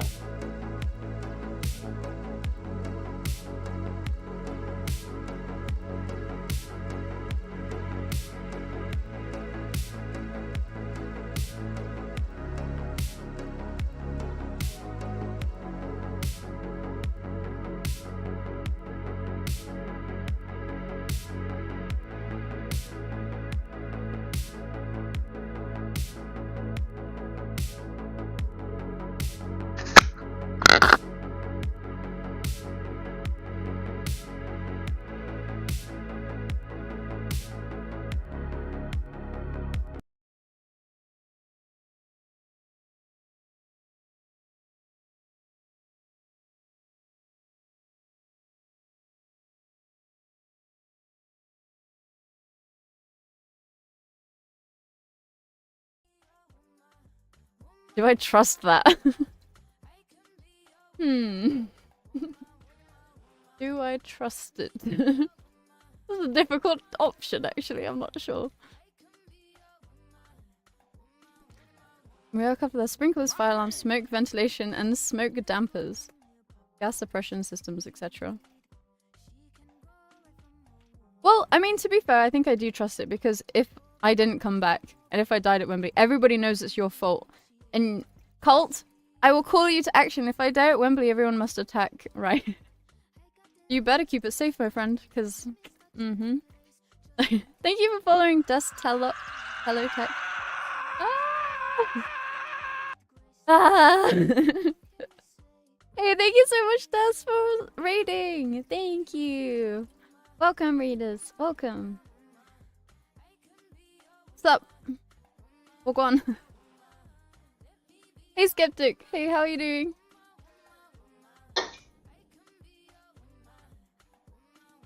What is up? The sky. How? What's up with you? Why did I just imagine like you're actually just stood upside down? You're like the ground. Hey, Bulbos. Hey, how's it going?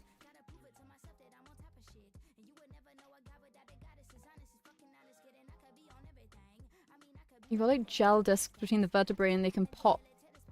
Where the gel leaks and inflammates and that's called a hernia. Wait, is there a different type of hernia as well? Or is a spine thing always a hernia? Because I thought there was a thing where like your belly pops or something. The sky is up? Shite. Did you not know? Oh gosh.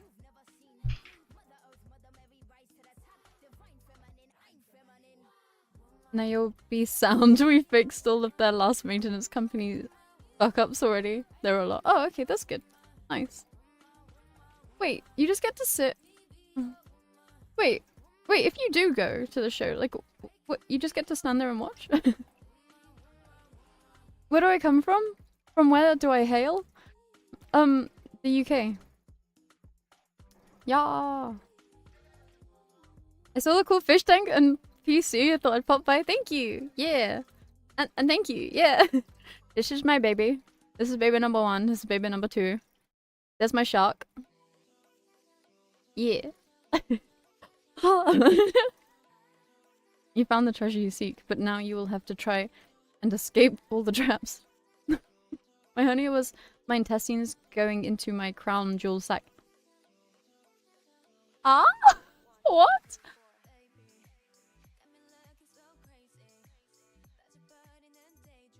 Huh? Your intestines went into your balls? Wait, really? Is that a thing? How are your intestines so close to your balls? Just finished a piece. It was pretty chill. Oh. Oh, really? Wait. Do you have pics? Some pics or not real? From London, yeah. Well, I live in London, yeah. How many FPS does your shark run at? Usually I'd say about 10, but sometimes he has good days and he runs at about 15. You like football? Yeah. Why would you ask me this question? We have full access right to the site, so if I decide to be on site engineer for any event, I can walk around, sit where I want, etc, etc. That is so... I need to become an engineer. Events on-site engineer is responsible for fire. Oh, wait, I think you mentioned this actually. What have you, like, what shows have you been to that you were, like, purposefully going? Where intestines don't go into your balls? No, not usually. And I have massive balls as well, so I don't really know how, like, this isn't happening if it's happening to other people. But, like, what?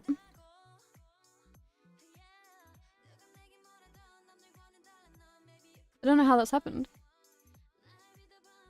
Why did they opt to go to the balls, of all places as well? Like, why nowhere else?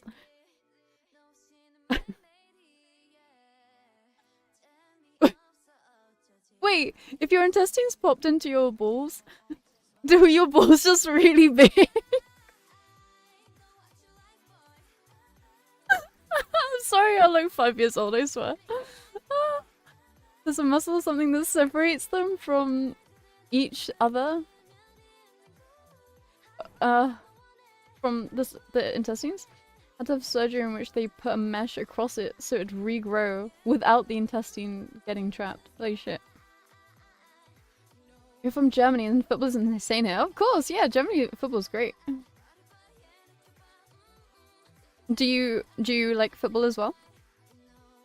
Oasis, I don't like a lot of the shit they have on. Oh, well, there's this really amazing group next week called Blackpink. Does it say Arsenal, Chelsea, or Spurs? No. Definitely not Arsenal, are you kidding? No, I support Liverpool. And yes, I know I'm not from there. Balls like space office. Damn it, Clue.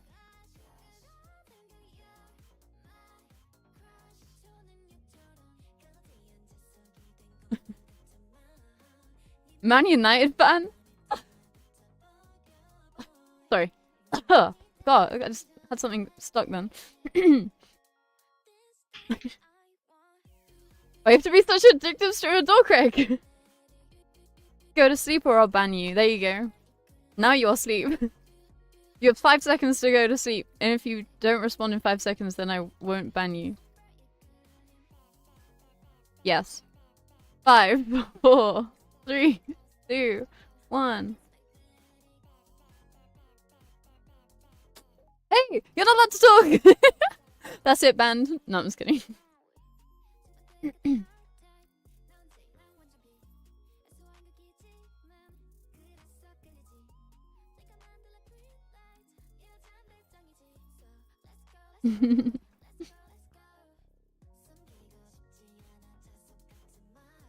Isn't every stream a short stream when it's you who streams it? You're short. Hold me back. My streams are big and mighty, like me. How dare he? I'm gonna shoot to bed. Good night, Dust. Good night. Thank you again for raiding. Thank you as well for